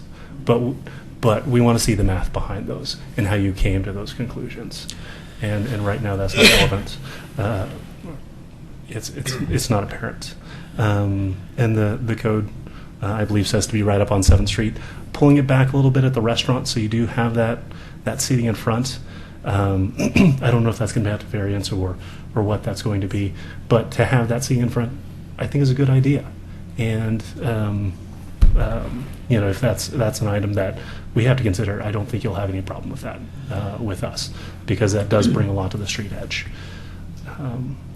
The main entrance standard was something we kind of ran into. Right, that's more of a site plan design review, but it's something we're looking at a corner elevation. The code requires the front door to be within X feet. Of the corner. 25. But we're looking at, through the development application, because we have this active eating area right at the corner with the arcade, and there'll be a step up into the arcade to be a modification that better meets the standard kind of sub area. So it's not something that the board necessarily has to approve, but that's something we're looking at more in the urban design aspect of, has the applicant adequately activated the corner at the elevation. And I think this is one of those alternate designs that still activates the corner. Absolutely. This is neighborhood, isn't it? This is McLaughlin neighborhood. Yeah. There's a discussion on the main entrance standard in the narrative there. Basically, we understand that the guidelines for district require having the main entrance within 25 feet of the building corner. The nature of the restaurant use and the topography of the site necessitate that the entrances be more towards the middle. However, we feel strongly that the building should address the corner. In a sense, you will be able to enter the loggia space at the corner and proceed to the main entry while you're underneath the building cover. And that's through site plan design review, so it's not necessarily a decision they Okay. make, but it's more of a... So there's no other entrance over here. There's one just the one. down here. So- And I think there's one on the back. Yeah, when you park. Toward the parking lot. So here's the thing. Everybody here wants to make sure you can do something, but we're not going to be a roadblock. Yeah. That's for the neighborhood association to do. Because they're going to have definite opinions on this, and they're probably going to have the same consensus about this corner. So if you guys submit and you bring this in and you either keep it this way or you bring something, you need to have examples, and then you really need to look at this and say, do I want to take a chance that this will fly, or if you want to find something that's going to work. You came to us for advice, we're just going to give it to you. I mean, that's the opinions. I think if that's the consensus, this thing's an issue. Well, also, I think you need to make an appointment with the neighborhood association and go to one of their meetings and show your drawings to You're them. going to have... Requirement of the development. Yeah, and they're going to have input, and they're going to have ideas, but that's kind of your job. You're the architect. You figure this out and come up with something. Pre-up on June 5th now, but Okay. the citizens won't be notified No. until the actual No, application. you'll need to move forward with a one-on-one Right. neighborhood association. And I get you guys want to get on this and rock and roll, Yeah. for sure. Well, it's either, to be honest, I mean, I don't mean to be blunt, but it's either we need to get on it or we need to choose option number 2. Sure. Which, we're still looking at very, what are our options on that? I mean, I have not narrowed that out. We're trying to move forward on this. This is my first choice, but Well, in reality is you should have been here in January, February, hoping to start in the fall. if it wouldn't So have that's started- not arguing. No, I'm not saying it is, Yeah, but it's but this the way could the take- building worked. This wasn't a decision that was made. Yeah, and this could until take few a couple ago. months Yeah. before this happens. So. And that's why, that's the main reason why I have visibly thought about, okay, we need to explore what are we going to do with this building. I mean, we're looking at that also because we Yeah. know that that's a no-brainer. We can get in, we can remodel it, we can do everything we need to do with no hitches, and we can have that done probably before the rains actually come. So that is a very viable option. I mean, Sure, we're paying I for the think- pre-app. I'm pursuing this because this is a choice that I would like to make. I think it'd be good for us and the community. I think you might be surprised with that. Depending on what the valuation of the work is done, you will run into some accessibility issues and headaches and mandatory improvements that will have to be done to that building. Yeah. So that's just something to keep in mind. Well, and I realize that. And yeah, the timeline always takes longer than someone who does not do this all the time assumes. Yeah. And that's a conversation we've had before. And figure for this Greg, out. This is actually important, Greg. Can you give the us ex- some... The go ahead. accessibility guidelines for the state of Oregon changed this month, and so you'll want to go back through and look at the restrooms. Just a heads up. I mean, it's not what we're doing here today, but FYI. Okay, thank you. If you're looking for direction, not speaking for everybody, I for the most part think everything's pretty cool. It's just you've got to work on that. And if you're stymied by it, then Would you be more comfortable with losing it altogether and just going with a step parapet design? it could be a parapet that goes around there. That's pretty common in a lot of older buildings. Even Singer Hill is flat. The coffee place. I mean, it's a flat warehouse building, but it has a parapet to it, and it's. I noticed that if they have anything special around the corner at all, the parapet just kind of steps It up. steps like up. Yeah, and you see that on a lot of, like Adobe buildings, the older buildings, even the one in Lake Oswego, the stereo place, it steps up and goes down. Another example, a better example, I think, is Steve Solomon's building, the Plus Minus Accounting Building. It's between Washington and John Adams on 8th Street. It used to be a gas station. It's a green building. Oh, it's a green one. It's got And they put up that parapet, and there was an hide issue stuff. there that it wasn't hiding stuff because they weren't required to do it on the backside, and the neighbors were complaining about it. Also, on the new addition to the Atkinson Memorial Church, we required them to do that to hide their HVAC equipment, and it works pretty well. Atkinson Memorial Church? Yeah, the pink church, the one. There was an addition to There was an addition 3 where the blocks that preschool is on Jefferson and 6th. But you could Six. do that. You could take that metal roof line, bring it up a little bit.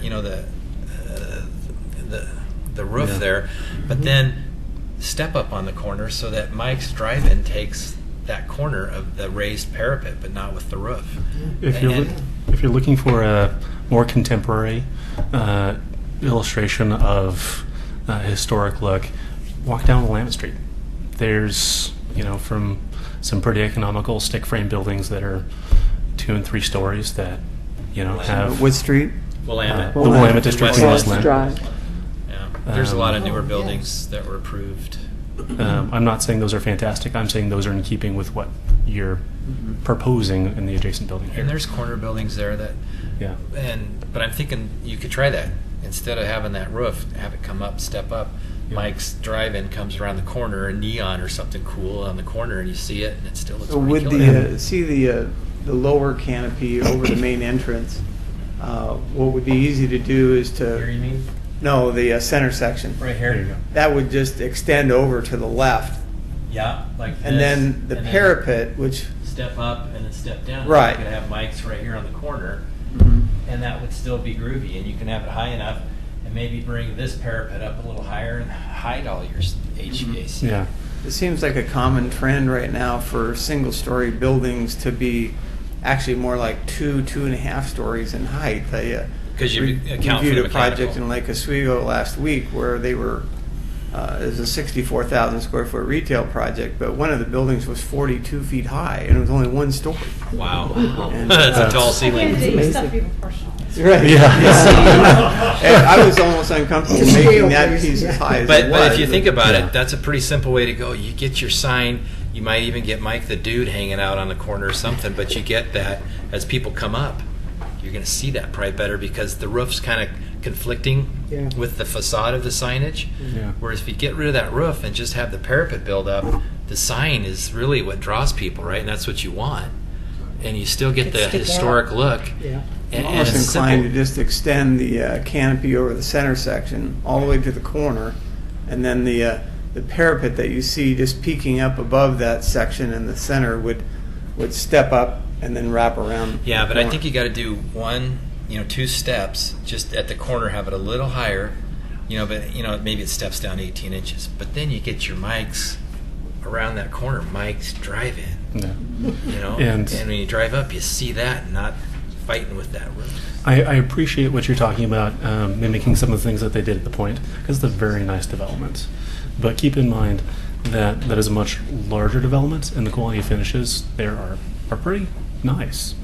And I don't want to make any assumptions, but are you going with that much variation? Do you have room to make that much variation to pull off some of those elements and on a much smaller building?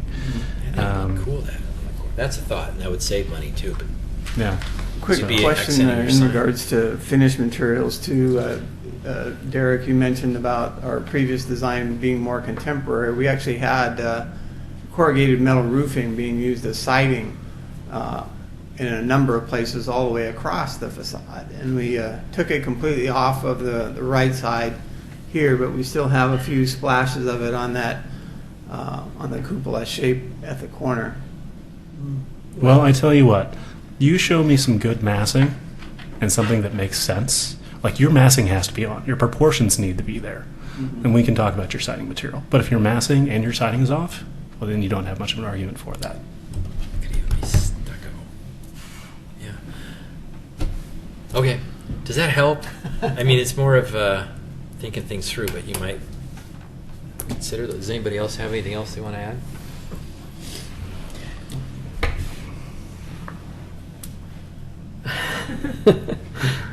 Oh, come on. No, I just don't want you to leave here discouraged. Yes. Yeah. Because Just trying to help. we're give you trying to ideas. help, and Yeah. we'd love to see a new building. Oh yeah, spend the money. I think it'd do be it. great.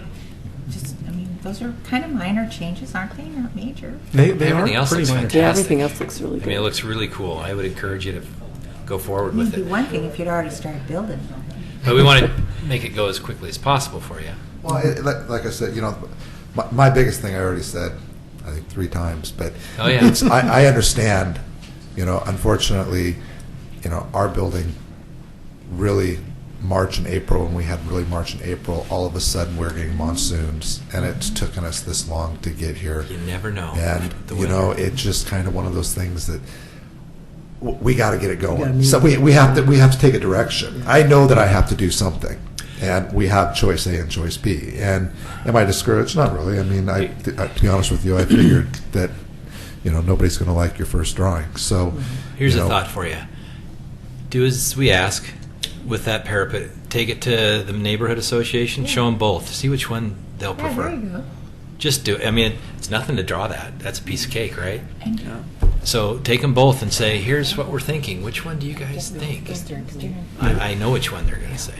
And you don't have to get the whole neighborhood. You go to the steering committee, which meets, I And the think, neighborhood would like to see, those are the at things I different would do. times. So if they meet sooner than the neighborhood association, you can talk to them, and then they can relay it to the neighborhood. You know, my biggest concern always has been, but it's already out of the bag. I mean, the people that are employees that are being asked, I didn't want anybody to really know a lot until I made the decision whether we're doing A or B. Which way you're going. You know, and that's the thing that I hate to keep going forward, although we will, but keep going forward, and then all of a sudden everybody get excited about a new building, and then say, you know what, it's going to make more sense to go with option B, and that's my biggest fright as the owner is I don't want to get the community and I don't want to get everybody all excited about something that isn't approved yet, if that makes sense. Well, this is just So one of your steps, and this is just the advice. I mean, we're not here to approve anything. I understand that. So, I mean, Just you've giving still you got some plenty of time. And that's a pretty easy change. Maybe you don't like it, but try it, see what it looks like for Yeah, what it's worth. It seems we're down to roof line, basically.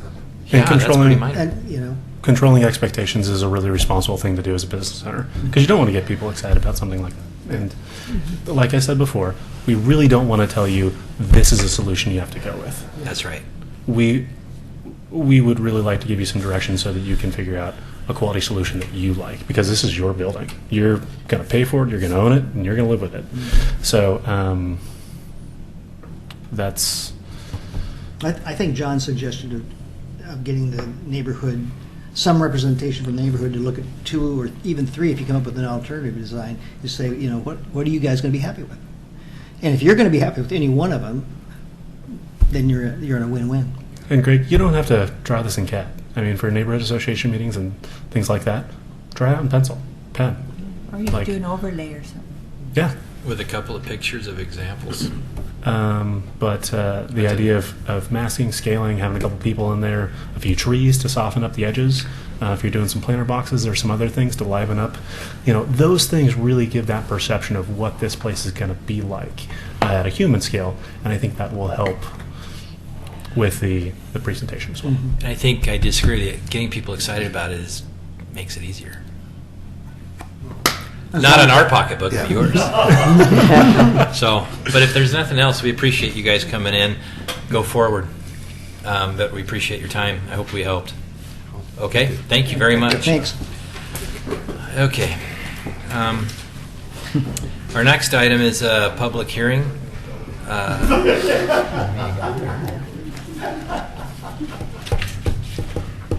Where are we? Okay.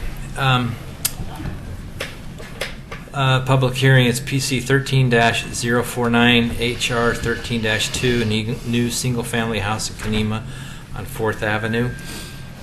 All right, I got to say it all over again. We'll now commence the public hearing on agenda item PC 13-049, a request for approval of a new single-family house in Kenema on 4th Avenue. The criteria for approval of a land use action are contained in Chapter 16 of the Oregon City Municipal Code. The proposed development must comply with applicable provisions contained in the City of Oregon City Comprehensive Plan. Generally, unless otherwise noted, if a request is found to be consistent with the municipal code, it is considered consistent with the comprehensive plan. If you wish to participate in this hearing, including challenges for bias or conflict of interest, you must complete the sign-in form located on the table at the front of the room and deliver it to staff. Please do so immediately. The chair will only recognize those who have submitted completed forms. Testimony will be taken in the following order: applicant, testimony in favor, testimony in opposition, rebuttal by applicant. When recognized by the chair, please come forward to the podium, give your name, address, and make your statement. All testimony, arguments, and evidence presented regarding this request must be directed toward the applicable criteria or other criteria in the plan or land use regulation which the person believes to apply to the decision. Please address only the applicable criteria for the decision. Please do not repeat testimony. If you wish, you may choose merely to agree with the previous speaker's statements. An issue which may be the basis for an appeal to the Land Use Board of Appeals shall be raised not later than the close of the record at or following the final evidentiary hearing. Such issues shall be raised and accompanied by statements or evidence sufficient to afford the Commission and the parties an adequate opportunity to respond. to each issue. Failure to raise an issue accompanied by statements or evidence sufficient to afford the decision makers and the parties an opportunity to respond to the issue precludes appeal to the Land Use Board of Appeals based on that issue. Failure of persons to participate in the public hearing either orally or in writing precludes that person's right of appeal to the City Council or LUBA. Written testimony submitted prior to the hearing constitutes participation in the hearing. Failure of the applicant to raise constitutional or other issues related to the proposed conditions of approval with sufficient specificity to allow the decision maker to respond to the issue precludes an action for damages in the circuit court. Prior to the conclusion of the initial evidentiary hearing, any participant may request an opportunity to present additional evidence, arguments, or testimony regarding the application. The Commission shall grant such request by continuing the public hearing pursuant to the standards contained in ORS 197.763. Do any of the board members have a conflict of interest or ex-party contact regarding this application? No. No. Who has visited the site? I did a long time ago. Okay. So here's how it's going to go. Both the applicant and the neighborhood association will have 15 minutes apiece. Anybody in favor, opposition, or neutral will have 3 minutes. I will keep track of that, and I will be very strict about it. When you're done, and I'll let you know it. It's just how it's going to be. If you're right in the middle of a thought, I'll let you finish it, but that's about it. But I'm going to keep track, because that's what we're supposed to do. We'll be here till midnight. So with that, I'm going to turn it over to staff. Thank you, Chair McLaughlin. I have 2 items to enter into the record tonight before I start. One, Exhibit A, is a memo from Carrie Richter, Garvey Schubert Bear, our Assistant City Attorney, that was sent to you via email today. So, and a hard copy is on your dais. And that was also sent to the applicant and Mr. Egger today. The second item to enter into your record is Exhibit 2, and that is an email from Mr. Edgar today, and that was also in your email. So those 2 items are entered into the record and not part of the record. Exhibit A and Exhibit B. Okay. All right. Yes. So this is an application for a new single-family house in the Kenema National Register District. The applicant's proposing to use a vernacular design, and as you call this, went in front of the board 2 times for design advice. First time with a previous property owner's plans, and then another one with a revised plan by the current designer. This is showing the layout, 4th Avenue as like many streets in Kenema. The right-of-way width is much wider than the pavement.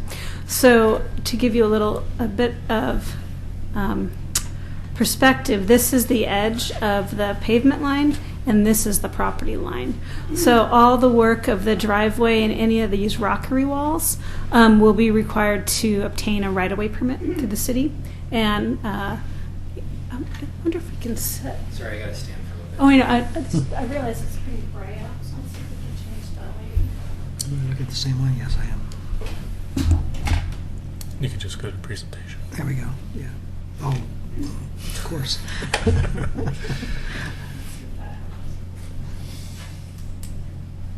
Man, that Jason residence is small compared to. Now it's getting bigger with time. It's a very, both of the houses that are around here are smaller, considerably smaller. All right.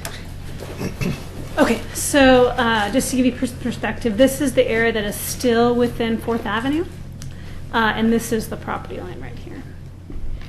This is the historic Draper House, which is a Gothic revival house, and the property owner of that house is here tonight.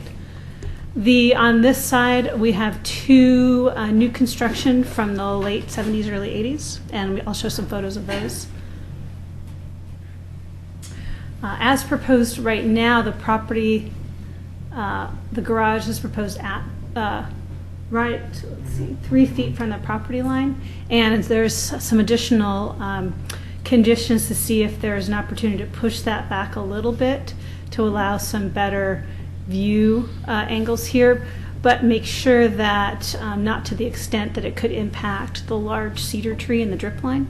So what I'd like to do, if the when this application gets to a period of concurrence from the Historic Review Board on that issue, to a level of specificity, but also a little bit of flexibility to when we get on site to pouring the foundation to make sure that it's not impacting that very large cedar tree. This is, as you recall from the last design advice, this is the 1.5-story vernacular volume with a kind of a cross-gabled addition look on this side, and then a one-car garage attached by a breezeway. This is looking at the rear, so this is the daylight basement if you're in the back looking up. This is showing the side as if you'd be looking from the historic Draper House, and this is the Draper House volume. So as you can see, it sets back a fair amount from the street. This is the other direction. I apologize in the staff report. The same elevations were in the staff report, but it's in the record. This is the elevation you've seen, the cross gable addition, and this would be the elevation nearest to the non-historic infill. And once again, this is the pavement edge, and this is the property line. This is showing the street profile as the house is slightly lowered, so trying to look to see how much higher this house is from the adjacent the residence top of peak. Here's some photos looking at the historic Gothic Revival Draper House. This is the cedar tree in question, and the garage would be about right behind the Jeep right there. The applicant did a little bit of additional survey work from the last time that he met at the design advice, and it looks like the property owner's really nice new shed, maybe right on or off, or with the property line. And so, as part of the new survey information, the applicant's going to have to work on maybe shifting the whole house farther over on the other side to the neighboring property. Right now, there's a little bit of leeway to move to enable to keep that larger 5-foot separation between the garage and the house. However, the board can choose if they want to, if this does get continued the following month, the board wanted to allow a preservation incentive to bring it even closer to the property line than the 5 feet, pushing it further on the other side. I would need to notice that to the community this next month. Right now there's a 5-foot setback on one side and a 9-foot on the other side, so the 5-foot could be used on the farther side. So anything close, anything smaller than a 5-foot setback would have to have a preservation incentive. So that's more of just something to think about. So this is the neighbor's shed, and it's on their property? Yeah.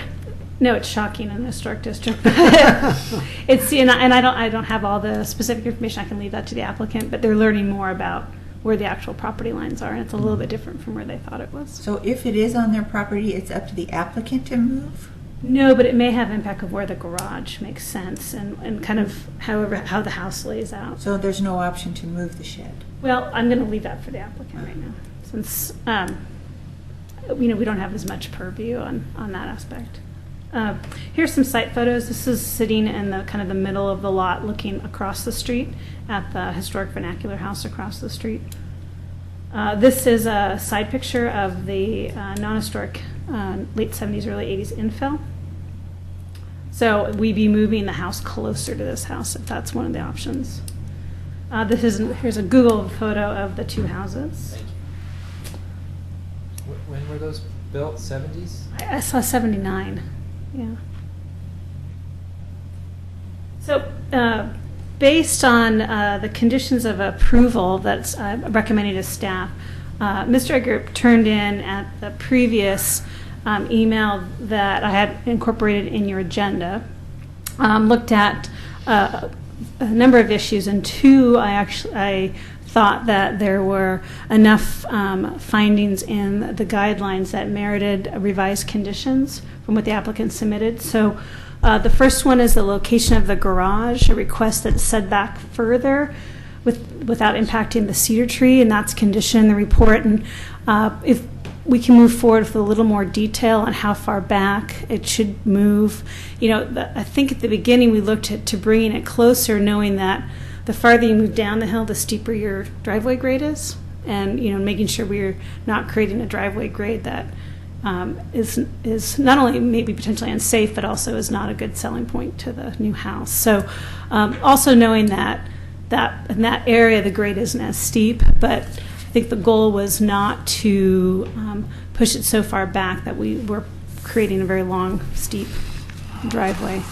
The second was to look at potentially moving the main pitch of the house, and I'll bring it back here. I'll go to the traditional elevation shot. This to a 12-12 pitch. The design guidelines look at having additions, having a smaller pitch than the main elevation, and I thought that was reasonable to move just this pitch to 12-12, keep this at 10-12, and keep the garage at 10-12, and that was meeting the design review requirement found in the design guidelines, and I'll cite that. It's in the staff report, and it's looking at. Let's see. It says building form. So roof gable of no less than 8-12 pitch, 10-12 and steeper are preferred. No cross gables, possible wing or addition with lower ridgeline than its perpendicular offset. So I think there is a lower ridgeline right here. You see it's brought in, lower ridgeline. But another way of differentiating the kind of height of and the subservience of the wing, this wing maybe to increase the pitch here. I'll let the board decide if they want to move forward with that recommendation. The second recommendation, or third recommendation that Mr. Egger is going to bring tonight is looking at taller, skinnier, and potentially divided light wood windows on the main elevations. And I sent some of this email today to our Carrie Richter, our city attorney, and asked her to look over our design guidelines and kind of help give direction to the board. If they wanted to move forward with this recommendation, what would their findings need to be? And if they did not want to move forward with this recommendation by Mr. Edgar, was there enough findings in the staff report, and were the design guidelines clear enough that the board felt that the proposed new construction did provide a compatible infill that did not adversely affect the abutting historic properties. The fourth request was required a cedar lap siding, and the design guidelines do talk specifically about alternative materials for siding.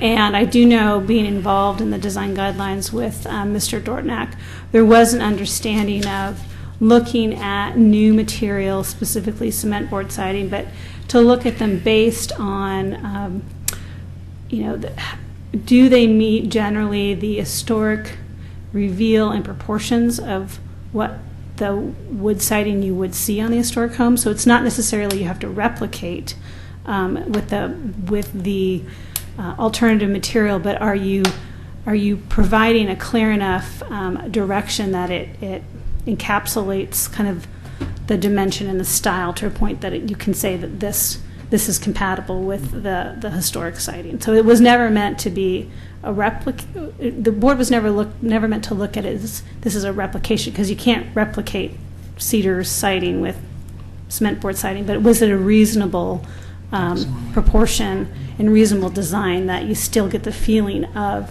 what that lap siding would have been? Or you drawing the design kind of influences from the historic homes into the new construction. Lastly, as I described, the moving the house, if the applicant wants to move forward on having the house be closer than the 5-foot setback, if it makes sense to keep moving the house to the other direction, closer to the 1979 infill, then once again and it does get continued to this next month, I will then renotice the neighbors asking for that, because that is one of the requirements of the preservation incentives, that you have to pre-notice the neighbors that the applicant is requesting that. And right now the only preservation incentive that was requested was for the front yard setback with the garage. So I specifically noticed the front yard. So we have to renotice the side yard. So based on Ms. Ritker's letter, what she's really asking the HRB to focus on is whether these additional improvements that are recommended by Mr. Edgar are necessary to offset the impacts from the massing or the specific style choice proposed on the neighboring historic structures and the district as a whole. You know, what Ms. Richter says is if you feel that because of the nature of the vacant lot near these specifically designed historic homes, being the 19th century, being smaller, that these additional measures are needed to mitigate that's one kind of finding you can look at. However, if you feel that the applicant has submitted an application on balance that is compatible, that you can find, she was confident that the design guidelines as proposed, the applicant does meet those. However, it's up to you to decide if you have a unique or extraordinary circumstance here that you feel warrants these additional measures. And if that's the case, then she recommended you provide those findings back to us. If you do not believe that this siting or this location or the abutting structures creates a unique situation that predicates that, and you feel that the design submitted by the applicant is adequate and protecting those historic structures and will not adversely affect the district, then you're able to make those findings as well. I think she kind of said if you want to move forward with Mr. Edgar's suggestions, you kind of have to go above and beyond why you're making those findings. Though she didn't say it's not. But if we don't, then do we have to do that as well? No, I mean she felt that as proposed, there was adequate findings. She didn't see anything that was contradictory in the design guidelines.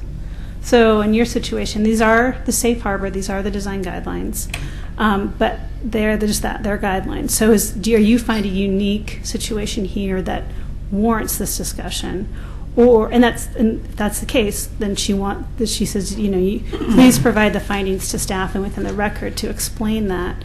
However, if you don't believe that's the case and you believe that what the applicant has proposed not only meets the design guidelines but is also compatible, then Carrie felt that the staff report had those findings. So I'm going to just real quickly, the proposed conditions of approval you have in your packet, but a lot of them are the traditional ones. This site is located in the geologic overlay district, and the applicant will be doing a geologic hazards review that will be noticed as a type 2 notice to the neighbors. He was holding off on that till this was approved. So we cannot submit for release building permits until that happens. Of course, a right-of-way permit is required for all work in the right-of-way. Pressure-treated wood should be wrapped and not be visible. Decks, railings, and stairs should be painted or stained to match the house. I've included condition of approval 5, which is our traditional conditions relating to wood or fiberglass windows and doors are allowed. Fiberglass windows, Marvin Integrity or equivalent.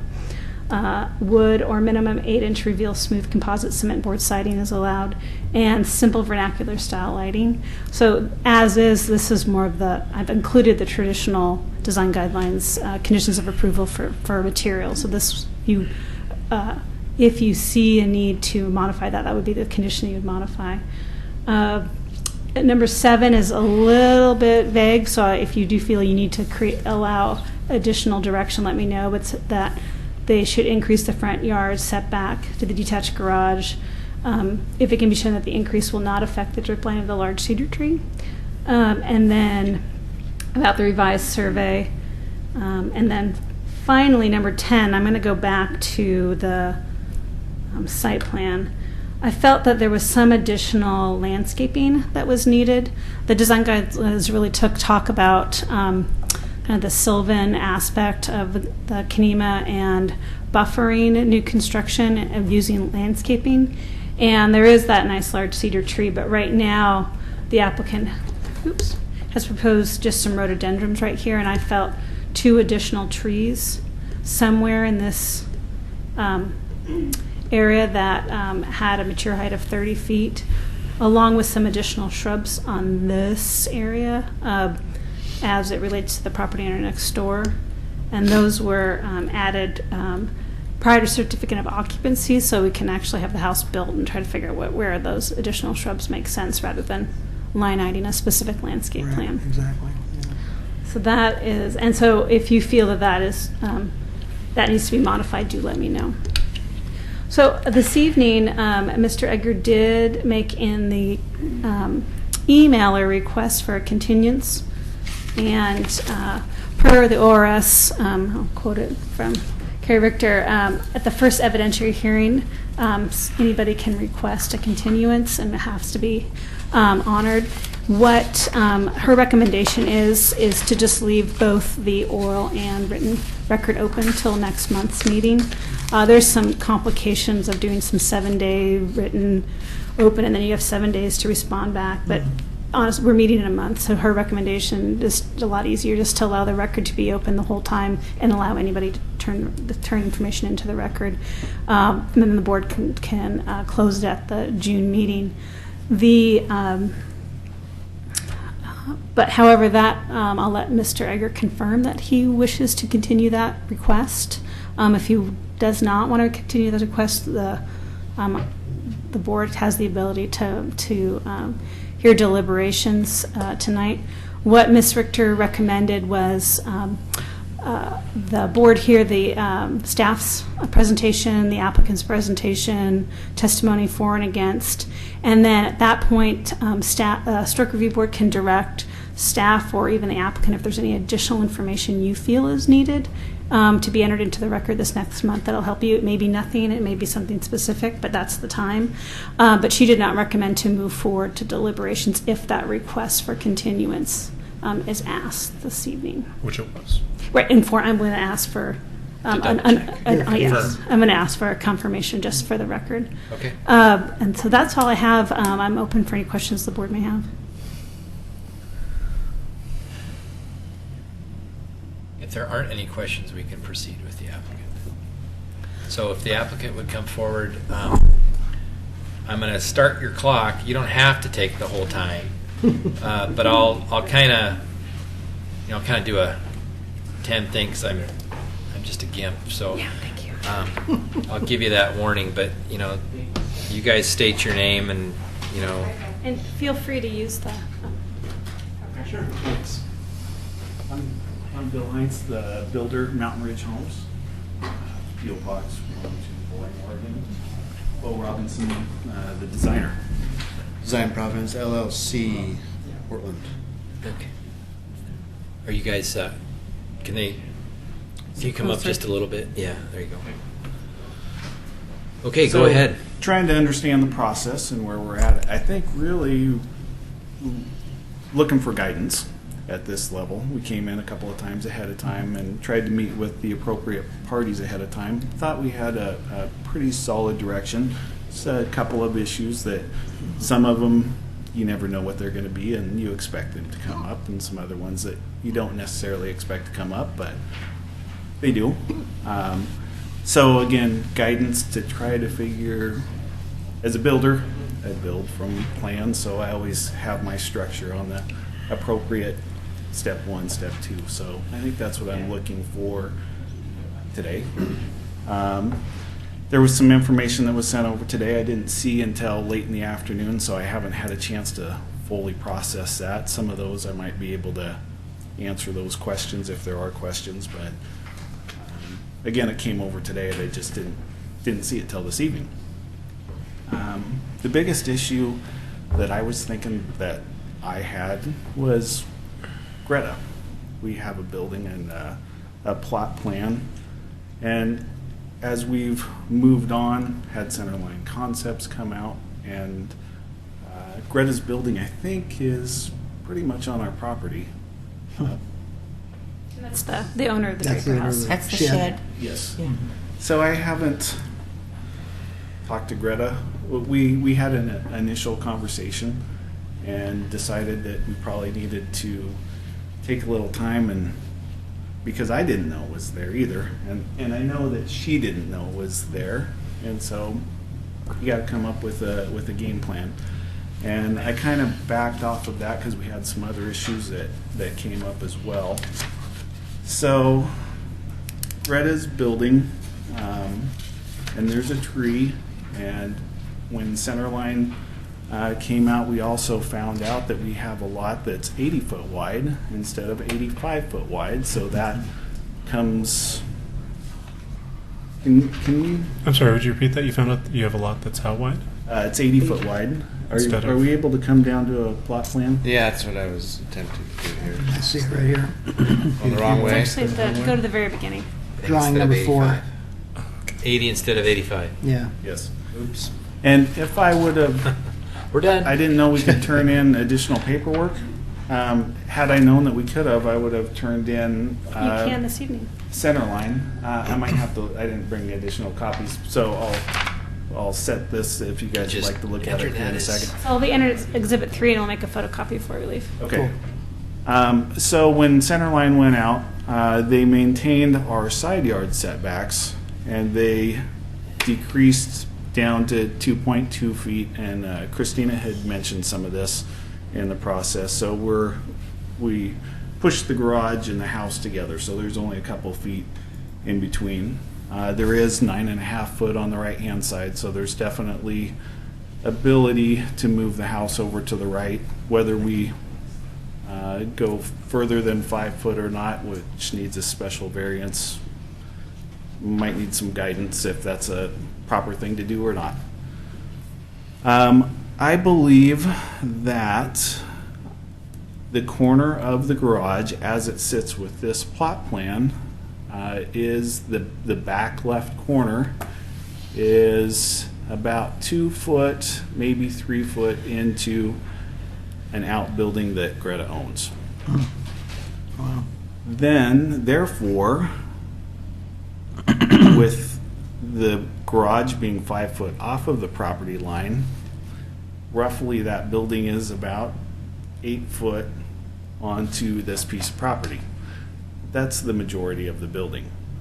So again, not having talked to Greta yet, but as it's not on a foundation, my first thought would be to hire a bunch of football players when we come up and figure out how to pick the building up and find the appropriate place to set that on her piece of property.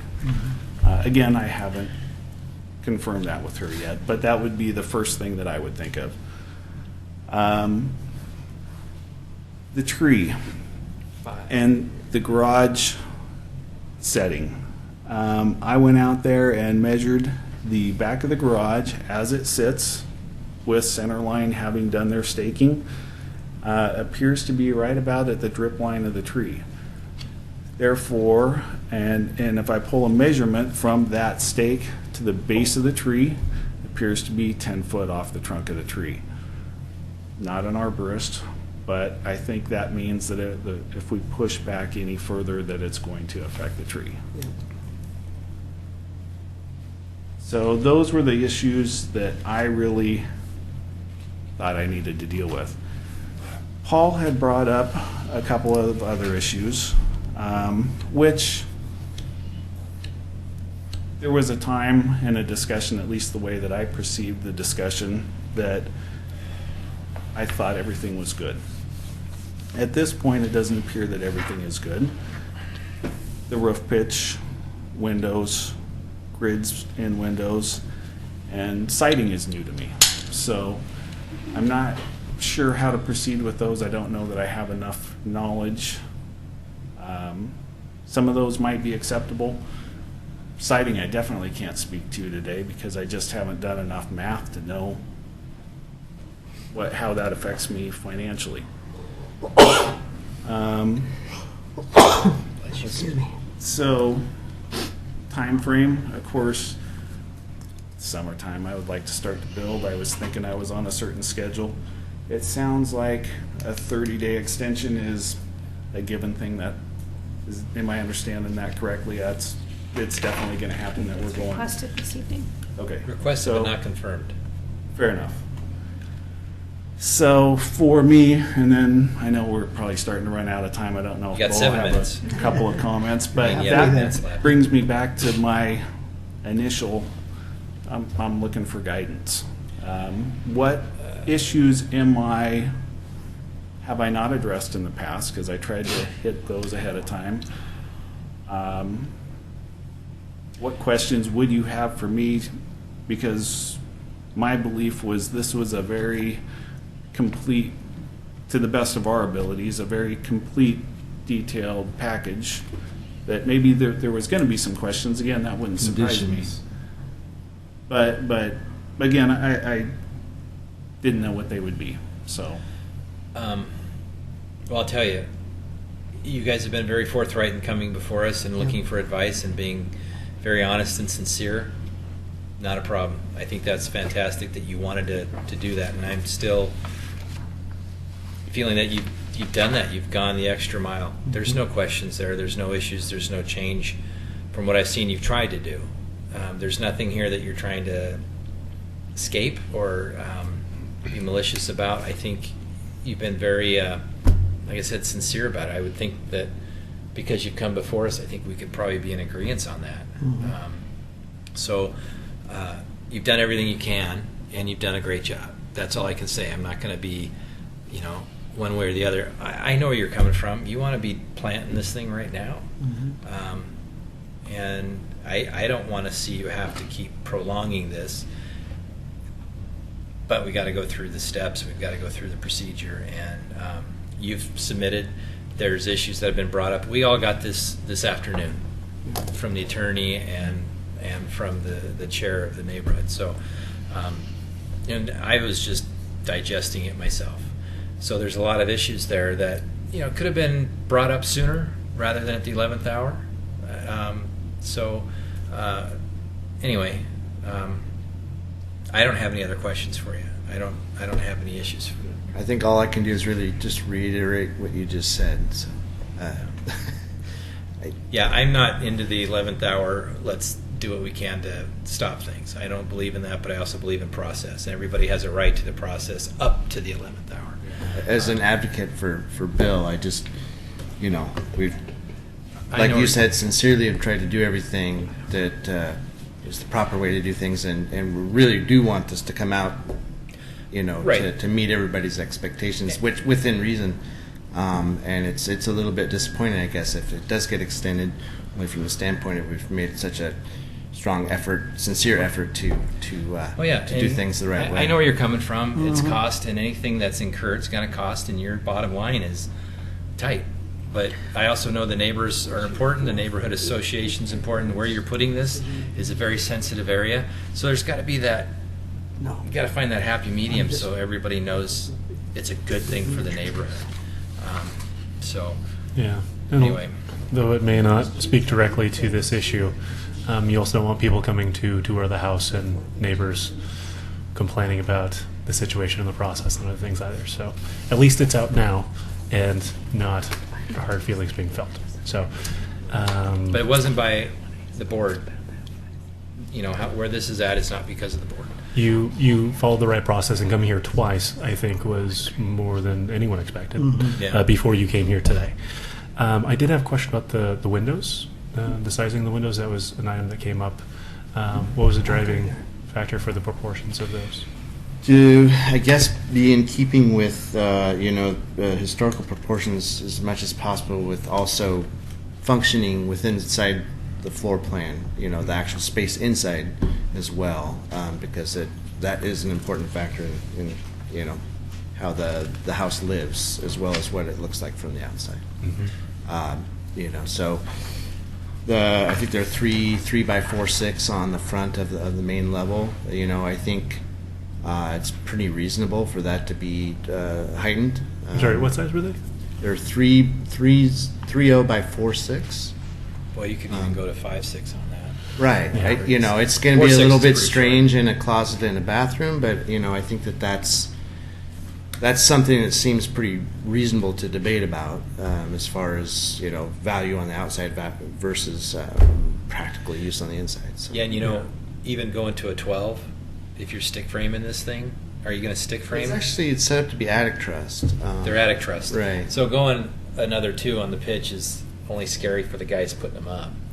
Yeah. But the cost is nominal. I mean, it probably wouldn't be much. Right. It will make the building a little taller, which was another consideration. Yeah, the other end is we've been trying to keep with the height. We had those discussions on. But I think from an aesthetic standpoint, the 1212 it would look more appropriate probably. But again, it's going to be a little bit more massive compared to the and we neighbors' talked house. about mass and height both previous meetings. I know. Well, So it's kind of a in the fine. first 2 that you brought in, did you have a 12-12 on there? No, There's always 10, right? 10-12. Yeah. Okay. Which So is- do you really believe it would be more appropriate to be a 12-12, or do you feel like we want to hear that? Do I? Yeah. I think it would look more similar to vernacular houses Okay. of the same style. Yeah, it's so. That's my honest opinion. Okay, I think that's a what 10, I'm fishing I for, think- just I- honest. Yeah, I think Yeah. a 10-12 is still within reason. There, it's just. Well, I it's think- also within code. You've got 8's minimum. Right. You're 10. You're in code. I get it. And to butt it, I would, if 1212 is what it is supposed to be, all I want to know is that's what I'm supposed to build. Yeah. If we have paperwork here that says 1012 is good.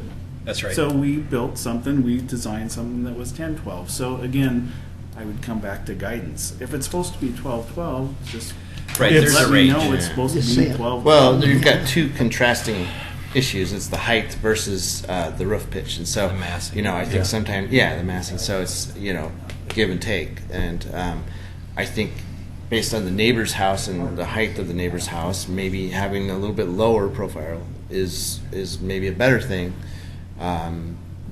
weighed against having a 12-12 pitch. So you understand the argument for the 12-12, but are fine either way. You would like to see a 10-12, but we'll do a 12-12 if we condition it. Basically, you're saying you'd like a 10-12, but Yeah. we'll do.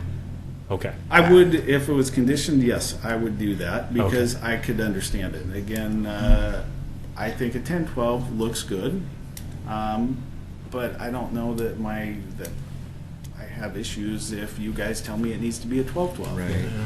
I might be able to lower the heel on the outside heels down maybe a foot, Right. and do the 12-12. So we're sort of compromising height versus mass. A little You're, bit. you're not going to go to the 30 inches gallows to go over to 10-12 versus 12-12. Right. That's what you're saying. Right. And I That's think 36 yeah. inches. I've Okay. heard That's what we that talked about initially. Paul has done a Hugh's little gonna- bit of I'm homework more with concerned about that. Christina Oh, that Gotta be done. maybe a 12-12 there's not going to be a massing issue, and I think it really comes down to that. If there's a massing issue, then I guess I have an issue because you guys have an issue. So, in other words, you just want us to say it one way or the other. Yeah.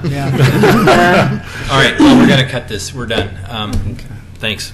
Thank you. All right, then we're going to turn it over to the chair for the Kenema neighborhood, Paul Edgar. 15 minutes. Let's move a minimum of 8 inch. All right. Can I ask staff a question? Is it too late? In the conditions of approval, I read here a minimum of 8 inches. So that means 8 inches and larger for the siding is approved? We can modify that at the time. Okay. I'm just trying to get to. Yeah. Okay. You said you had 2 more. No, I'm sorry. Oh, Yeah, okay. give that to Christina. All right. Sorry, I'm standing here. No. You're the man tonight. No, What am I I'm doing? You want to be? I'm just about out of it. All right, go ahead. State your name and your address. Thank And you. I'll do this, okay? That's all I can do. Paul Edgar, Kenema Neighborhood Association. We started the process trying to talk about this house probably 60... Excuse me, fellas. I need it quiet in the back, please. Probably about 65 days ago, and with the builder, and going through this stuff. So anything that says that we didn't start this, or didn't start the dialogue, or didn't start trying to explain how important it is for a compatible structure to be in the National Register District of Kenema, and it needed to be compatible by design. And when they chose to go with a vernacular design, all vernacular houses in Kenema have a 12-12 pitch roof. to not be 1212, you would be incompatible with historic structures in Kenema. So we got into this whole area of not being detracting. And so when we said in a discussion with Christina, the mass, when you take a look at the mass horizontally, it goes virtually from lot to lot line. And we're saying, wow, that's not consistent with the way houses are in Kenema. So we said, how do we break up the horizontal mass? We go up a little bit, create the steeper center section in 1212, and that mitigates this massing across the horizontal side. And to try to do that, when we go to the same proportional windows that we find in virtually every single historic structure in Kenema, we will find that they are proportionally, in the sense, the 3060, not the stubby square windows. That is incompatible. And what we're trying to do is eliminate this, make this house not stand out in an area where we have right next to it a significant historic house, and directly across the street a significant historic house with those same type of windows and the same type of pitch of roof. So we're saying, well, let's try to not make it incompatible. So then we suggested that, and by the way, I measured out, and the garage can be set back, and it does not get within the pitch of the tree. I brought that up with Christina. You can see my recommendation. If in any case it does come along and it gets back too far where it would hurt the tree, we said stop. That would be agreeable. But I think that a lot is being made out of that. Now the windows, we went up to Wooddale Windows to find out the cost of making the 4 main windows on the main part of the structure, wood, divided light, 4/4 light type thing. The cost difference was minor over the fiberglass windows, and we're saying, and then we could take the 2 windows on the side building, the side part where the closets are, and they're proportionally just smaller. But they don't. But they have they're narrow and taller in the sense of proportion, so that they match up. And again, that does not impact the floor plan or anything. It's just saying, let's keep things in proportion and let it match up and be compatible. So our recommendation was to shift the building as far to the right as we can. And in talking with Christina, we could probably get it within 1.5 feet of the right property line. And if we did that, it would still be 40 feet separating it between that and the non-conforming 70-ish building house. So what we're trying to do is move it away from the historic house that's immediately next door, so that we do not impact not only its view, but its importance.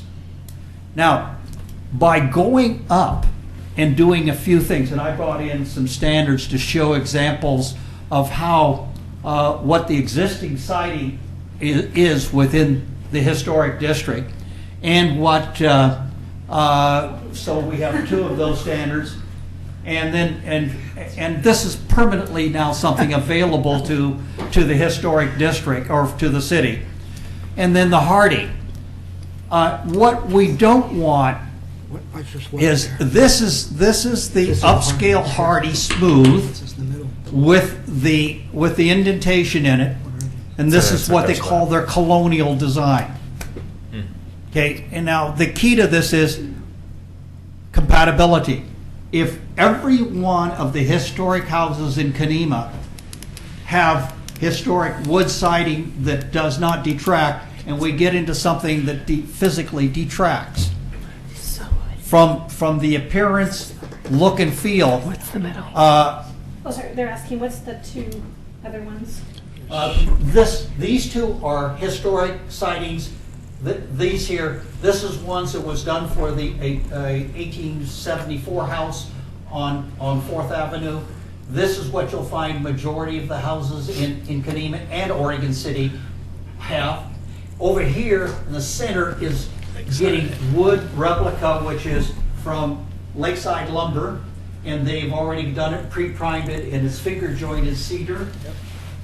We did a cost analysis to find out what the difference was between the hardy panel and the cedar panel, and based upon 4,000 square feet of external siding exposure covering it up, it was $7,300 difference, and it's within that it was our desire that if we could do this, I perceive this is so important, the siding and windows, that we should look for a grant to buy down, help the builder coming from the HRB or reductions in SDC fees, so as that we don't allow a building to be put in when we could compensate right. I don't want to have it cost the builder anything if we could do it. Paul, can I ask you, that price that you came up with, is that for material and labor or just material? It was comparing material to material. Okay. Absolutely. It was, and it was comparing doing 4,000 square feet on each one. So identical cost to do it. And so the window side is like a minor thing.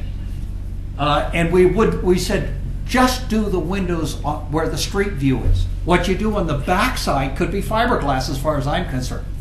I'm not worried about that. But what the people see from the street, we want it to be right. Even if we did the front side of the building in appropriate wood siding that people see. That's what we're trying to do. We want it to have compatible look and feel. And the pitch of the roof you can't change. The setback, we just literally have to have that setback of that garage as much as we possibly can. We perceive the setback of the garage should be equal with the house, which would give us a 10-foot from the front of the house to the property line. And that's normal within the city. That's what code is. And so to have a snorkel garage sticking straight out, blocking the view of a historic house, is inappropriate and not standard and not something that we normally see in the city with any building. So again, thank you. We put a list of all of this stuff out up in advance. We've had it way out in front for 60 days plus, talking this out. No surprises from anyone other than somebody verbalizing that they have a surprise. Well, it is sort of a surprise to the board. Well, I've sent it to. I'm not talking about Christine. I'm Well, talking about the board. I didn't know how I should impact you guys, what we send to you, because I didn't want to impact the process. I thought if I sent it directly to Christina, then if she saw that it needed to be sent to you, it would have been sent. But I was trying to do, but we were talking back and forth with the builder within the neighborhood, trying to do it, but we didn't want to do it outside of process. Okay. Paul, I want to let you know that I did read through your entire lists, both your emails. Yeah. And I read it with great care, and I appreciate you putting all that together. Did you want to say something? Yeah, I have a question. I understand it's your right to have a continuance if you ask for it. I just don't know if you want a continuance, and if so, can you tell us why you want a continuance? Well, first of all, we've asked the builder for a chance to talk, to tell us if they would accept some ideas, if we could come to some agreement. And we never was able to have some type of understanding about what we were doing. We were hoping we could come to some understanding right up front, and then walk into the door and say, we're in agreement. But when we couldn't get any type of understanding back and forth, we said, well, let's talk it out, say what we're doing, and then maybe if it takes another 30 days to try to get some communications going. We were sitting there saying, let's come to an understanding and get going. Right from the word go. We started that 60 days ago plus. And we said, we want to start this thing, get going, come to an understanding, agreement, and have you start building. And all it took was somebody saying, okay, I like this, and we were ready to make an agreement and in a sense say, we'll do a sign up. Nothing was forthcoming. We put out our effort, what I could consider 100%. We tried. And when we didn't get any type of communications back, we just said, okay, let's come before this, start this process, and let's see if we can now start communicating. And without any communications, we didn't feel like we had any other choice but to ask for a continuance. Okay. And we had asked repeatedly, again and again, to resolve any remaining questions and get on with it. We wanted him to be in the ground. All we asked for was communications. Okay, thank you. Anything else? No. Well, thank you very much. Appreciate it. Thank you. Okay, I don't know who's for and against, so I'm just going to call your name, and you have 3 minutes, and I'm just going to do this. I had Howard Post. You could come up, state your name and address. I'm Howard Post. I live 302 Blanchard in Kennebec. I'm for the project. I'm not against it. I have a couple of concerns. I like staff changing it to 1212 because it keeps with the continuity with the house next door.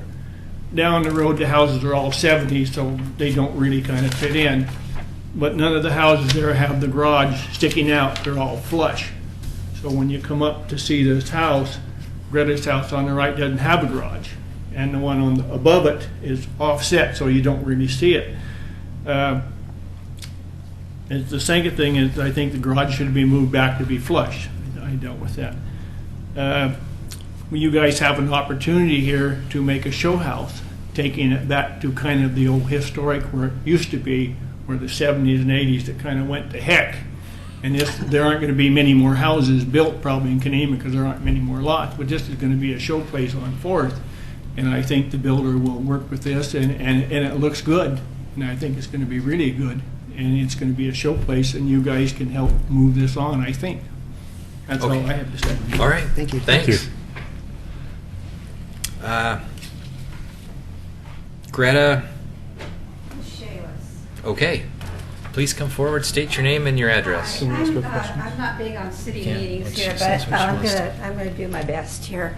My name is Greta Michaelis, and I'm the owner of the Draper House. I'm the Greta in question. And, you know, first of all, my house was built 1876. I have done my damnedest for longer than I want to say to try to make that house beautiful. And I have the lot next door, which is wooded, and it's going to stay that way. And then when I bought that property, that lot that he's wanting to build on, it was actually part of the property. But when I bought my house, the guy I bought it from took that lot. And when I bought that, he said that the property line was basically that cedar tree, which I dearly love. I'm telling you, I've been worried about the cedar tree. That was actually like the property line. It was just on that tree was what I believed was on my property. So now I come out, I see all these posts and things, and I'm going, oh dear God, now what? And so I'm saying there is some question about that property line. And another thing I want to say is this. That lot has been a mess for decades. It has been an eyesore. It has driven me nuts. I do not have an objection to a nice house being built there. And I'm definitely willing to compromise on things. But I don't want to tear down that shed. And as far as I'm concerned, that was on my property. If worst case scenario, maybe that much. And, okay, the pitched roof and so on, my roof is very pitched. The house directly across from me is very similar to my house, and that is you know, the quintessential Kenema. That is what the houses look like. Okay, I'm a realist. I don't expect him to build the same kind of house, but I would like it compatible. And what I'm seeing here is this kind of stretched out long thing, you know, like as he said, goes from one property line to the other, and then a garage way sticking out, way further up the street, okay, you've got this kind of line of houses, and then we've got, according to what I can deduce from this garage sticking out. Okay, I'm not real big on garages to start with, but it's going to be very, very close to my house and very close to that cedar tree. And it just seems to me like, I hate to say it, this is not putting it delicately, a sore thumb. And, you know, I don't expect him to dance through hoops or do impossible things that are costly. It would be nice if they had the 4over4 windows just in the front. That would be nice, in the pitched roof. And maybe not have it stretched out so long, and then that garage is worrisome. And I don't want to have to tear down my shed either. So it seems like we're all adults here. We want progress. We want our little piece of cake. And it should be completely feasible to have a compromise that everyone can be pleased with. Okay. So I've been just kind of worried about the whole darn thing. I'm thinking, what am I dealing with here? Did you want to ask her a question? I did. Thank you, Greta. I appreciate the next door, like the person right next door coming by to talk. Yes. I love my house. I love that neighborhood. How long have you lived there? Huh? How long have you lived in that house? Oh, God. Longer than I want to say. It's embarrassing. Okay? More than 10 years? Well, let's see. It was after the Great Flood. How long ago did you build that shed? It's been there, I don't know, 10 or 12 years maybe. Okay. Yeah, and I would you find out for us and let us know? What? How long? Exact date? Yep. I will do that. That would be fantastic. Okay. All right. Can do. Thank you very much. All right. That was my input. Next up is Reed Rothschild. If you could come up and state your name and address. And I don't know what for or against. Doesn't say. Good evening. My name's Reed Rothschild, and I live on 4th Street on 408, just up the street from Have you this come property. before the board before? Have you come before this board? A few times. Yeah, I think so. Your face looks. And I want to support what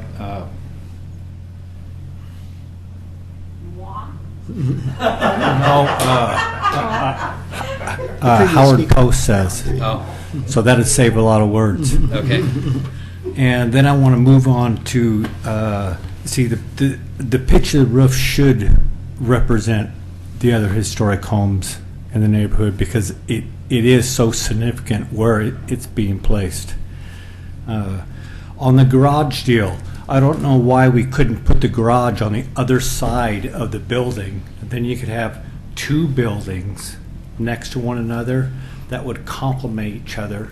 It would take this big garage issue out, put the garage on the other side, and then there won't be this displacement, disalignment. So that could be a possibility. And it may make the architectural footprint a lot more acceptable. So that should be looked at. And on the width of the house, I'm kind of on the builder side. You know, he bought that property. That property belongs to him, and it's a right. And when you're building a new home in a historic district, there needs to be some compromise. And he needs to build a house that fits new lifestyles. Our lifestyles are a little bit different now. So Good point. I think the builder has a right there to use his property in width. And the windows should be something like 3.6. I think Howard posted something like that. The siding on the outside of the building is a very significant factor when you're looking at a home that is a showpiece in the neighborhood. I was in here for almost 2 years working with a contractor, and we were making compromise when we built the 3 homes around my house, and we finally got the mayor to say that a historic house has individuality. So that's what gives its individuality, is the feel of the house. So it does need to be looked at closely. Next thing. You got 10 seconds. I think moving the garage to the other side of the house would resolve some problems that need to be looked at, and I thank you for your time. Thank you very Thank you. much. Thank you. Okay, rebuttal by the applicant, if you choose to come up.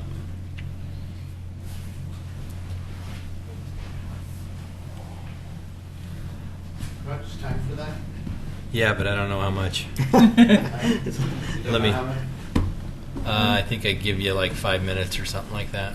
Is that right? I think it's something like that. 5 minutes. I don't have a lot of rebuttal. Again, just looking for guidance. I like Paul very much.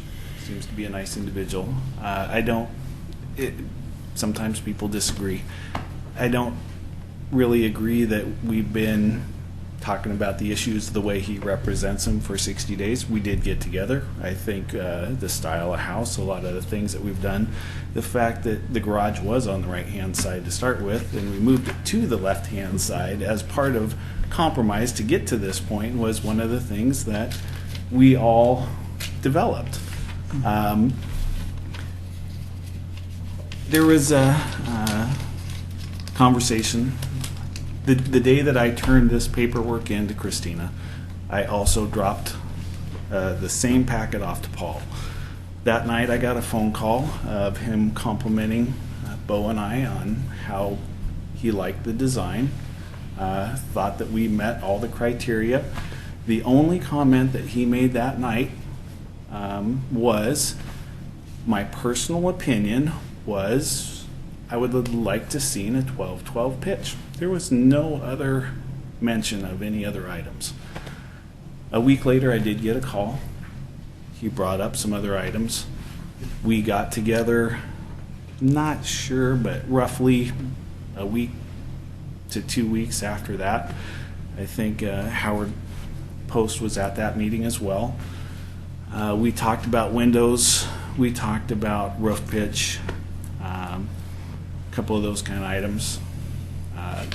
Subsequently, we got to a point where I was coming to sit in front of you guys here tonight. There was less than a week. My comment was, it seems like we should wait for this evening to have solid direction. So I was not trying to stall out a process. It seemed like that was the proper process to go through. So did Paul ask for a couple of items from me that I didn't agree to? Yes, but I also didn't disagree to those items either. It seemed like we needed to come to this meeting tonight to get everything handled. The last item was, and Paul and I discussed this, that the week before, a week ago, tonight I think, is it seemed like as we made some concessions, new concessions would come up, new items would come up. My example to that would be siding. Siding was not discussed when we talked about roof pitch or windows or any of the other items, the setback of the garage, which I'm fine with. So that's why I needed to get to this point, to have direction, to figure out what items I truly need to address, because a week ago I didn't know about siding. Do we have questions? Yeah, you can ask a question. Okay. In your designs that you presented last meeting or the meeting before, was it stipulated that you were going to wanted to use hardy board? I think, and Bo, maybe you can help me. I think we referenced hardy board on the drawings, I believe. I'd have to The first set that we got 2 meetings ago? I believe so. Yeah. It's always been my perception that hardy board was an acceptable Right. So in my mind, I've never had anything but hardy board perceived for this project, because I always believed that that was an acceptable item. It's what I customarily use on houses. We did talk about hardy board. I thought so, yeah. Can I just ask you, do you have any objections to doing anything that Mr. Edgar has proposed to as a compromise, just for the front of the house? The slimmer windows, the hardy, the cedar siding, and the roof pitch. I don't have enough knowledge. I would object to the cedar siding, I guess, at this point, because Just I on the don't front. have Just enough on the front. knowledge to. My guess is cedar siding. He told you how much more cedar siding was. Just on the 700 front. Okay. I don't know. I don't have enough knowledge to say, so I guess I would object to cedar siding. I know that the Milgard fiberglass, which has a wood interior window, Marvin, costs, I believe, $438 for the window that I spec'd out. It was an additional $300 when Paul says a marginal increase. Per window, For the $300? No. Yes, $300 additional per window. $438. Okay. If I'm wrong, I apologize, but I was thinking that. And $60 for the grid. So I, in my mind, that's what I believe the numbers are. And That's a quick question on the windows. Yeah. And maybe this is something new to me. Was there a discussion that they could be, the height could stay somewhat similar to what it was, but narrow the width? It sounded like taller. Tolerance. Probably the width sounded the same, but taller. So you were talking about 3-3, I proportions, think so he said. Yes, the because proportion. that would be another option to help mitigate some of the negative impact on the inside of the house. It's the proportion more than the size necessarily. Okay. So typically you'd see a 1 to 2 proportion. Right. On the first So floor, we could, on an in upper theory, floor of a then house go- this type, you would see more of a, 2 to 3, Right, or yeah, something absolutely. slightly Yeah, I mean, that's taller than that, but not on Standard architectural proportions. But so we could be looking at a 2.6 by 5.0, which would be the same proportion as a 3 foot by 6 foot. Yeah. Okay. Well, then that seems like a. The only thing is, just from a massing standpoint, that you don't get too much siding and not enough window.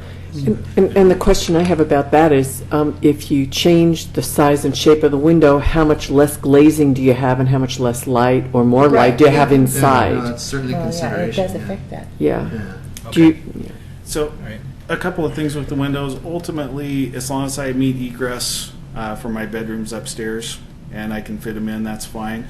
And whether my number is right or wrong, my understanding was $300 a window. I think Paul was talking about 4 windows. Okay.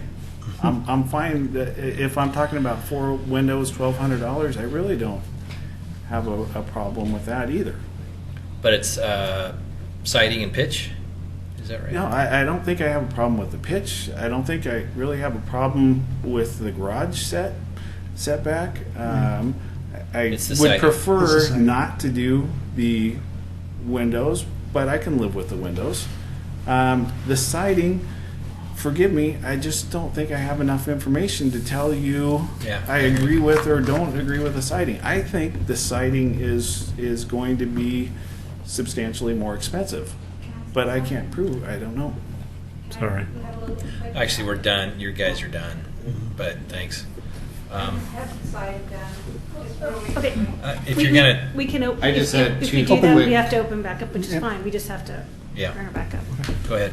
I was just going to mention, as far as the trees being added for separation and privacy, it's as long as I think darkness for your house should be a consideration in that, because it drops down quickly, and the more light she has around the house, probably better for her as far as natural light. So that's just one consideration in regard to doing tall trees in that area, because they would be up higher than her house, and so they might kind of dominate from that side. And then just as far as materials go, it seems like precedent should be somewhat of a tie-in with how things have been done in the past. Guidelines, Yeah. sure. Yeah. Okay, Thank you. thanks. Greta, if you want to come up and ask a question, It would, just has to be you on. got to be up here so you can speak into the. Since we're recording, we just have to get It's not a it. big thing, but when you were talking about the siding, I just had siding replaced on one side of my house on the south side, just with 6 months ago, and it wasn't a big deal to get that kind of siding, and believe me, the money's a big deal, and it wasn't very expensive either. How much was it a foot? You know, I don't really know, but to have that one side done, which was quite a bit of siding, it was about $500. What? No.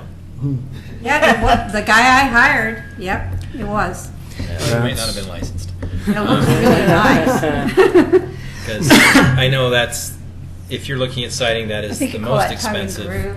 type of siding there is Yeah. for that. And yeah, you got to come up here and. Believe me. You're talking 230 square foot just for materials. Yeah. See, thank you. About this cost issue, about, it costs this much or it costs that much. This builder is coming into a historic neighborhood, and he needs to be prepared for the cost, the additional cost. And if he isn't prepared for the additional cost, then he's not prepared to come into Kenema. So he needs to be prepared that this is not going to be an inexpensive house. It's going to be a more expensive house to build than if he goes 2 miles away. Because this is the district, it's a historic district, and this district has rights. No, I agree with you 100%. We've had to deal with that with builders many times. So like, I can't afford the siding, or I can't afford the windows. Yeah, I don't think they should be able to stand on that. It's No, we've what talked about works that. What works for the neighborhood is what the builder has to do. Yeah. No, Specifically, we talked about that with Vinyl Okay. Windows. He did ask about that in his first meeting, and we said absolutely no way. They're going to be at least fiberglass. And he was fine with it. And about Greta's, I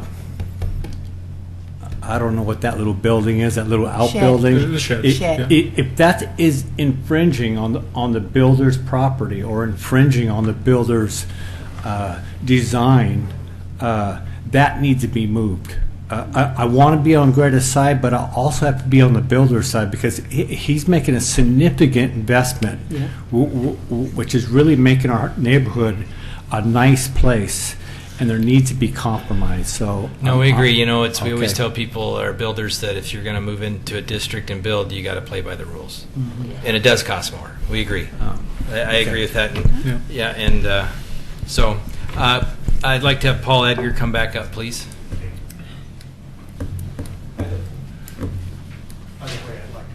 You got to Give that to Christina. give it to Christina. These are pictures of windows. So, So this is Exhibit 4 into the record tonight, and I'm going to pass this around. Paul, you sitting there. I need to know what your desire is. What do you want? What you want to, if you want to hold this over or let us Well, deliberate. I was grateful to hear for the first time that from the builder, after many times asking if they would look at a 12-12 pitch and some of the windows. We went directly to Wooddale Windows to get the quote on the windows because I wanted to validate exactly what the costs were going to be to do windows like you'll see here, and to make sure that they were not exorbitant or something that couldn't be delivered appropriately on time. And the difference was minor. What was the difference, if you don't mind me asking? I don't know what his quote was for the fiberglass, but I did have the price from Wooddale. I gave them directly to the builder, but they are available. I'll get them for you for the next meeting so you can actually see them for exactly what they are. But what we'd like to do is just, I think all we wanted to do was just come up with a degree of compatibility so that this house does not negatively impact the immediate important historic houses next door and across the street and the historic district as a whole with incompatible proportionally incorrect designs and materials, and so that it fits. That's all we wanted to do was fit, and we think that the vernacular farmhouse design was appropriate, but all the vernaculars are 12-12 pitch roof. And we thought that the siding, and it's like Reed said, it's a very important location. Everybody going to the to the Kenema Children's Park will drive right by it, and there's a lot of important houses along through the area. So it just sticks out, and we think that we know that the creep of bad design that we've had, bad materials, well, there's been some stuff that's been done in Kenema that's atrocious. And we just want to draw a line in the sand and say, hey, we got a chance now with a little extra effort to do it right. Why not? That's all. Just why not? Yeah, well, let me tell you, I appreciate what you're saying. I appreciate your passion. And I don't think this is a bad design. I don't think this is poor design. It's a nice house. I get from Greta's perspective that this house stretches across the property, but it's in his right to do so because there are setbacks. But I know what you're trying to do, and I applaud it. And I know there's got to be some give and take. We've been trying to get that. Yeah, and I kind of wrote down, you don't want a theme park, because that's kind of what you're wanting to create here. You're looking for anonymity with design because you want it to all look exactly the same, and that's not what a historic neighborhood is. We want it not to stick out negatively. I don't think this will. If you want negativity, look to the right. Yeah. Oh, I know. And so that hasn't really been brought up here. Where was the design for that? It wasn't around back then. We never everything had could design happen. guidelines. So you're trying to correct it, and you're doing it in a very passionate way, and thank goodness that you're here. But at the same time, you've got to have a little character, you've got to have a little change, and you've got to have something that's going to fit lifestyle, fit the neighborhood. And honestly, between a 10-12 and a 12-12, the massing becomes out of proportion. And you're talking a few feet up, and if every single home built in the 19th century there was a 12-12, okay, then that could stand argument that this should be 12-12. I'm not going to go back and forth on that. The code states minimum is 8. That code applies to Kenema. So you can't come here and say, I'm going to design this house for this builder because it's what I want in the neighborhood. We've got to look at the neighborhood, the design guidelines, and what's going to fit. And then we also have to look at, here's a guy that has tried to come to the board twice, has come and asked for advice. We've given him advice. We have to look at his side. This guy wants to build. He wants to get going on this. He doesn't want to drag it out. I see your side. We got to get it right. So I don't want to drag this out. I don't think the board does. We have to be sympathetic to both sides. But the other part of this is, I get from you that you're a purist, and I respect that. Listen, I respect that, and we need that because you're seeing the true nature of this historic area. But at the same time, you're only asking for a facade. You're not asking for the entire house. So I get that. But then where does the purist become? Where does the true nature of Kenema, if you're only looking for 25% of this house to be accurate? I'm getting a double standard. We would love for it to be more. We know that's the trade-off. That's kind of like saying, how far can we ask to go? And it's like when you walk in the front parlor of the house and you could look from the front to the rear from the main entrance of the house. It would be desirable that the windows in the rear would have the same ledgers and the same design and because you see them both. But there's only so far we could go, and what we were concerned with is finding a house that did not detract. I went to the National Historic people. I went to a lot of other people outside of Oregon City, that people that if we were to appeal to LUBA would be the people that we would take in with us to appeal to LUBA. And they said absolutely no on hardy plant siding.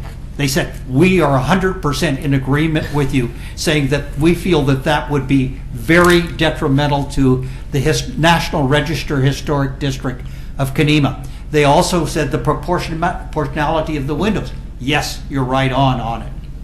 and the 12-12 pitch. I didn't find anything that they said that was counter what we were trying to say. And it's not like that I'm not doing my homework or not asking a lot of other people. And it's not like trying to be a purist. And it's not like, it's coming back and saying, we just want to not destroy Kenema and not have something that is incompatible sitting side by side to important houses. If you gave a grant for $3,000 to siding for a house down on Washington Street, why can't we be looking at a grant to help compensate for some additional cost for a house like this to make sure that it is as compatible as we could make it for this historic district? That's not going to happen that this grant month program or goes to next something month. very specific. And if you want to go out and raise that money, I'm sure he would love to accept it for that cedar siding. If the community of the neighborhood really wants to get behind this project, and I wish you do, I can see that you do. This is an example where we do reduce You'll the put in those SDC windows. fees because we have that type of latitude within the city. No. Well, we've done it Go ahead. before. I don't think- Wait a second. Go ahead. I don't think that we predicate approval from this board based No. on some future possibility No, grant. and it sets precedent that doesn't Right, that's ridiculous. fall. I have a question before Mr. Edgar sits down. So what's our, I'm looking for a win-win here, and before I make any suggestions, I'd like to find out, can we talk amongst ourselves? I mean, I hear that they're on this. Yeah. Well, it you know- depends if we continue this or not. If there's an opportunity to come up with a decision this evening, that is an option. If Mr. Edgar wants to not continue the continuance, the request for continuance. But I think going back to what Carrie Richter, our Assistant City Attorney's direction is, I kind of have it on the board here, is we've adopted design guidelines that try to look at all the different options as kind of a safe harbor. When and if the board wants to provide additional conditions for a particular thing, what you have to provide a finding for that, as in, for example, the windows on the front elevation or the pitch is going to have an effect on the overall massing, which will affect it either positively or negatively, and therefore makes it more or less compatible with it. I mean, you're still going back to, is the overall proposal of the architecture and massing compatible, and does it meet the design guidelines? So if you have some of these outside specific requests of having the windows be a little bit taller and skinnier, while it's not necessarily mentioned as a line item in here, are you making the findings that by doing that, it takes a project that might not have been completely compatible and making it compatible, which is different than a project you find already is compatible, and this just makes maybe it more compatible. And that's really the crux of these design guidelines. Yeah. Have you provided, has an applicant provided a proposal that meets not only the kind of line item descriptions in the design guidelines, but the overall intent of a new construction that meets the massing, proportion, and design specifications of what compatible infill would be, and by definition, compatible infill does not adversely affect the historic structures around it. And so I would have the board look at, do any of these requests, both the two that I proposed and the two by Mr. Edgar, are those needed in order to make this proposal compatible with the district as infill and make sure it doesn't adversely affect the district, or is this above and beyond what's kind of the proposal? And if you find the proposal meets it, and this is above and beyond it, you can allow it.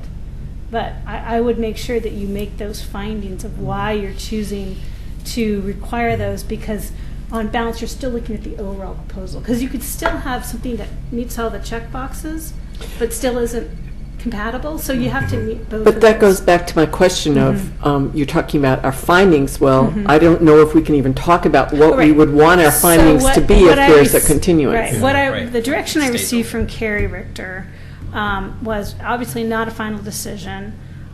She recommended it was easier not to go deep into deliberations if there was a request for continuance, so she didn't bar it. So I would put it back to Mr. Edgar what he'd like to do this evening, and then based on that, I mean, can you give some direction back? I could understand why you'd ask for one. I don't see what else anyone could bring to the table that would have a significant sway. There's been a lot of evidence put before the board. There's been a lot of discussion, and we've had a lot of time to mull this one particular project over. So I really hope if someone asks for a continuance that they have something really good to show for it and making someone wait for a month. Well, it's still my desire to arrive at the end discussion with the builder, and where we sit down and answer those things and move on. And that's what we've been looking for when we were unable to achieve it. The whole reason for the continuance is to have that dialogue so that we arrive at those things one to another, and then we have an agreement, and we're come back and there is 0 questions. And if you got to come up here if you want. We just have about a 5-minute recess. Well, I'd like to I end. think we're going to Actually, end the meeting. Because we're wasting everybody's time. Can I ask one more question? Mr. Edgar, I understand what you're saying. I appreciate that. I heard the builder say, I think, that he basically would agree to most of your concerns. He wasn't real thrilled about the windows, and he won't deal with the siding issue. So I don't think there's all that much in dispute now. Initially, I had given an email out after one of our last meetings, maybe 30 or 45 days ago, where I just noted that the siding was an issue, but I had the key points, and if there was an agreement on those key points at that point, in the email that I copied Christina on, and maybe you have a copy of, I said that we would probably sign off, because I'm sorry, maybe I didn't make my question clear. If the siding issue is important because it is part of the overall appearance, and if we're going to appeal it, and that's the key. If we couldn't arrive at an agreement and we were going to appeal it, then we were going to appeal including siding. That's all. But if we could agree, if we had come up with an agreement on the issues that we originally had set out, which was 12-12 pitch, proportionally correct windows, and setback, and moving the house to away from Greta. Then we're saying, hey, we're in agreement. Are you kind of making an indirect that was desire or threat to go to Luba with this? No, we had to plan to figure out what if we were running into a stone wall. What I don't I'm sorry, that was a understand, specific Mr. question. Edgar, Who would you what- appeal to? Excuse me. What? Who are you appealing to? Who would you appeal Well, to? they're appealing to the builder. Now, I have a question. The appeal goes to the city commission, and Yeah. then after that, it can potentially make its way to I have the a Land Use Board of question. Appeals. If this was so important, these things were so important, why don't you have numbers on the windows, and why don't you have numbers on the siding to present to the board to show us, instead of just telling us? Because he has no numbers. You said you gave him some. Why weren't we provided with that this night, so that we could talk about this in earnest and understand what you're saying? Very candidly, I went out to find the paperwork that I had that I got from Woodville. There's been a long time between the last time we talked. I somehow got misplaced in some paperwork shuffle.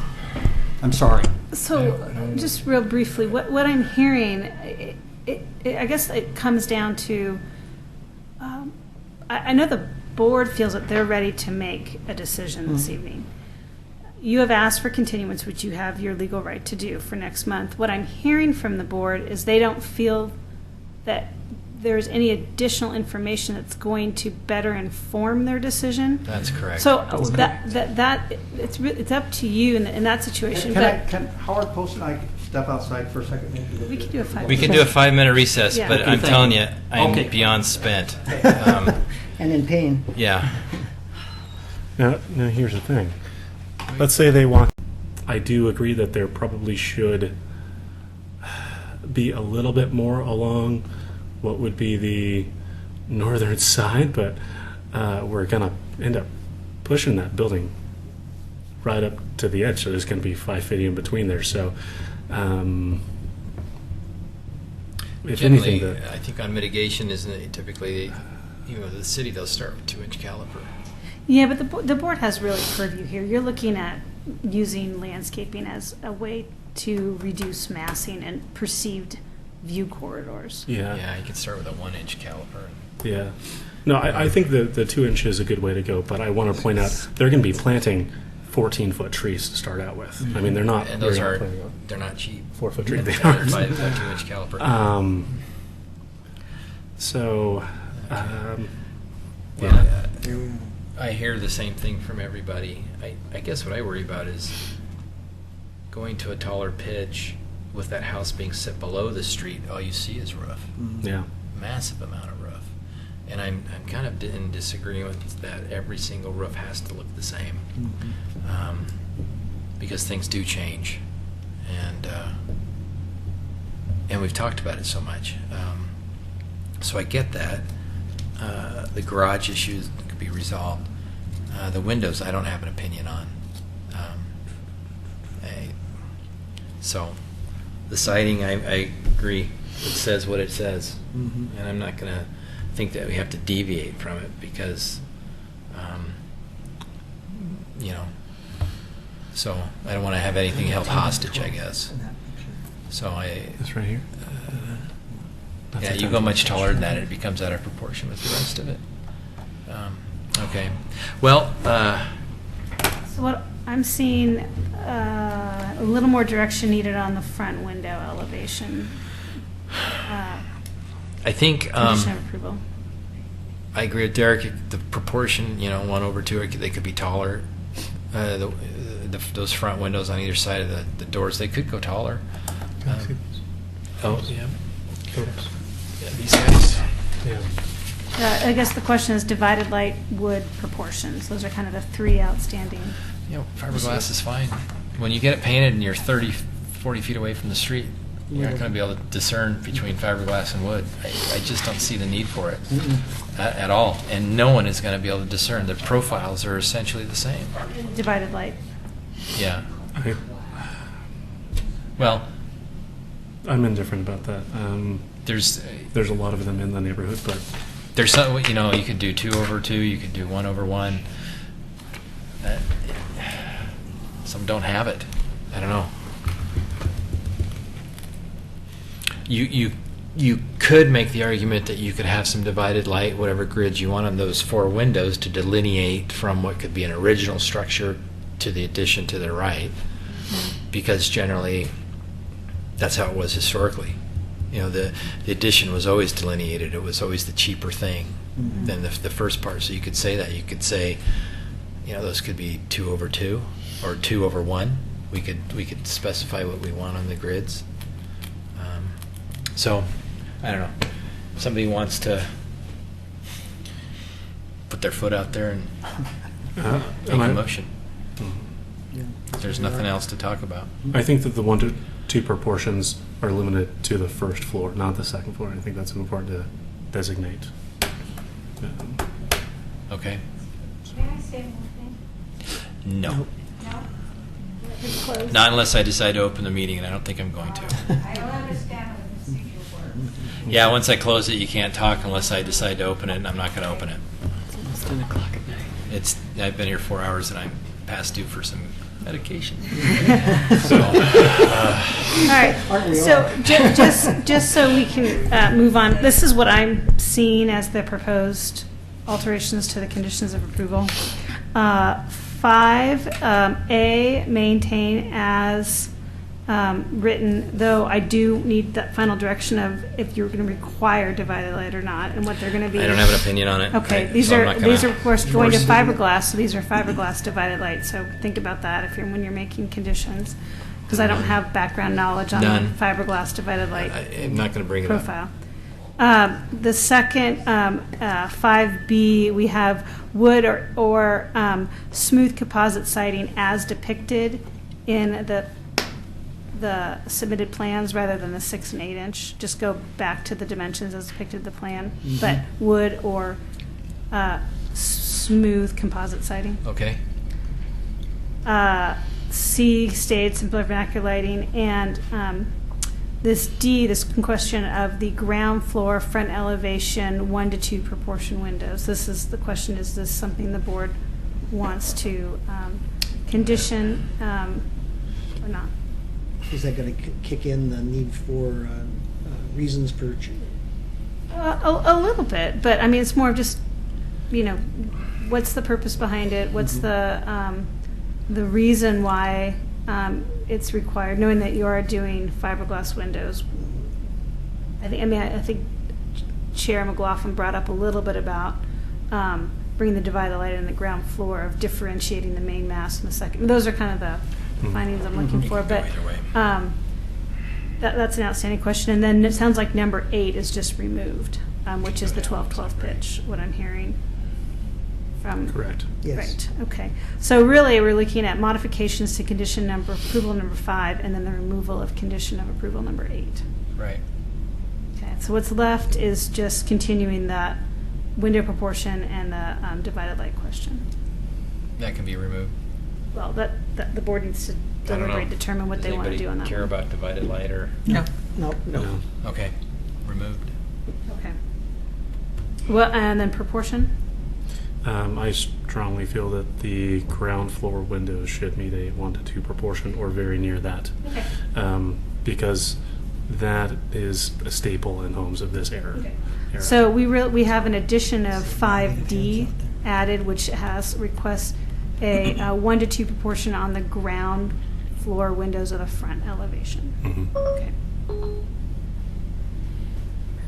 All right. That is the conditions of approval as I see that have been deliberated. So if the board is ready to move forward with a motion, I think we are.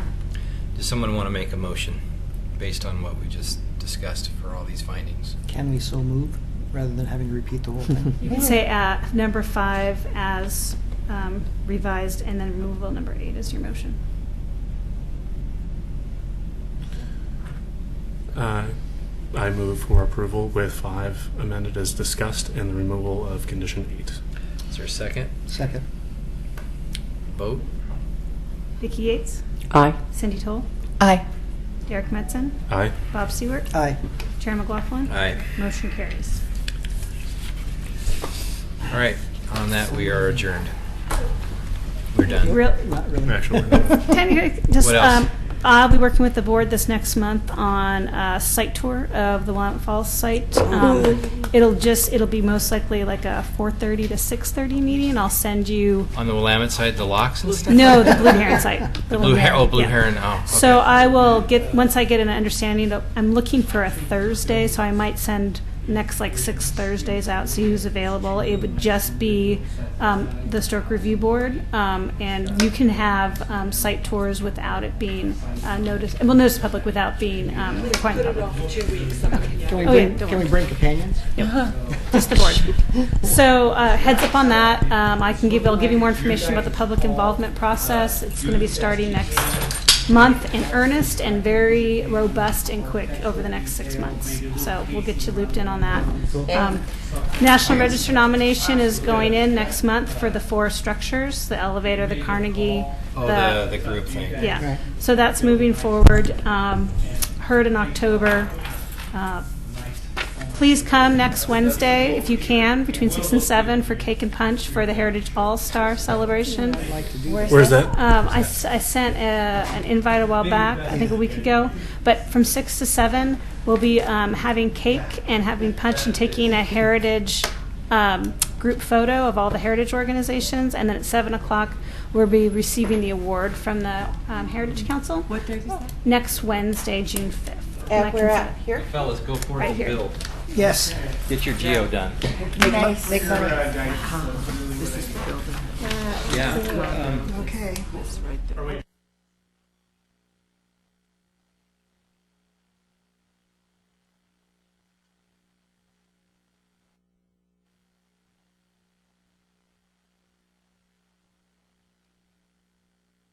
Every time Deck, and my bedroom has these weird, Yeah. see those little windows. What is so this, it's like kind of dark in 1958? the- 58, Yeah. 59, yep. It's a really cool building. Where in San Diego is Yeah. it? Where? Oh yeah, you know down there. A little bit.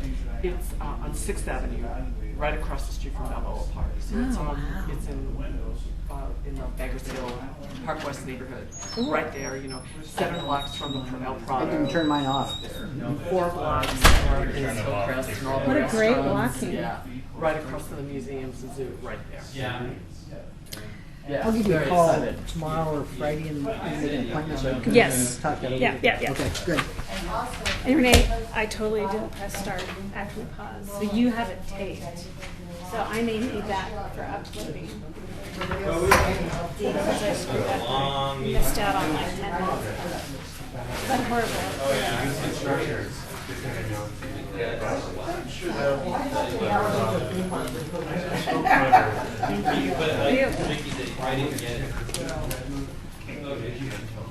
Okay, that's fine. Thanks.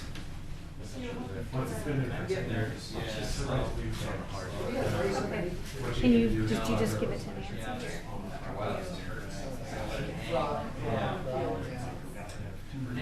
Right home. Okay. Thanks. Oh. Do we have something next month, you said? Yes, Bill actually has 3 homes in McLaughlin. New homes? They have a whole district named after you?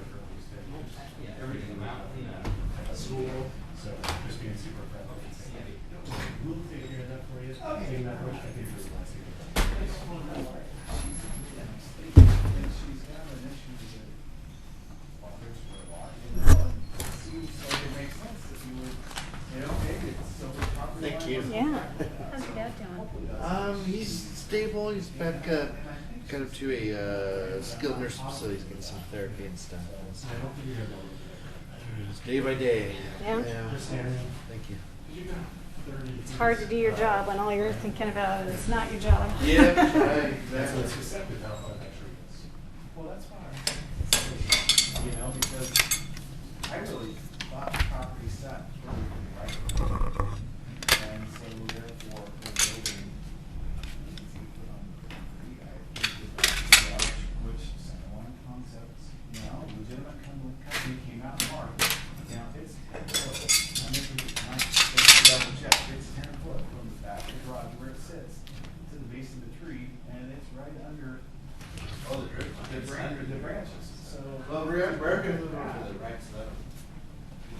but if that's what's meant to do, if somebody else tells me that's where they want it, then So I'm going to sum up tomorrow.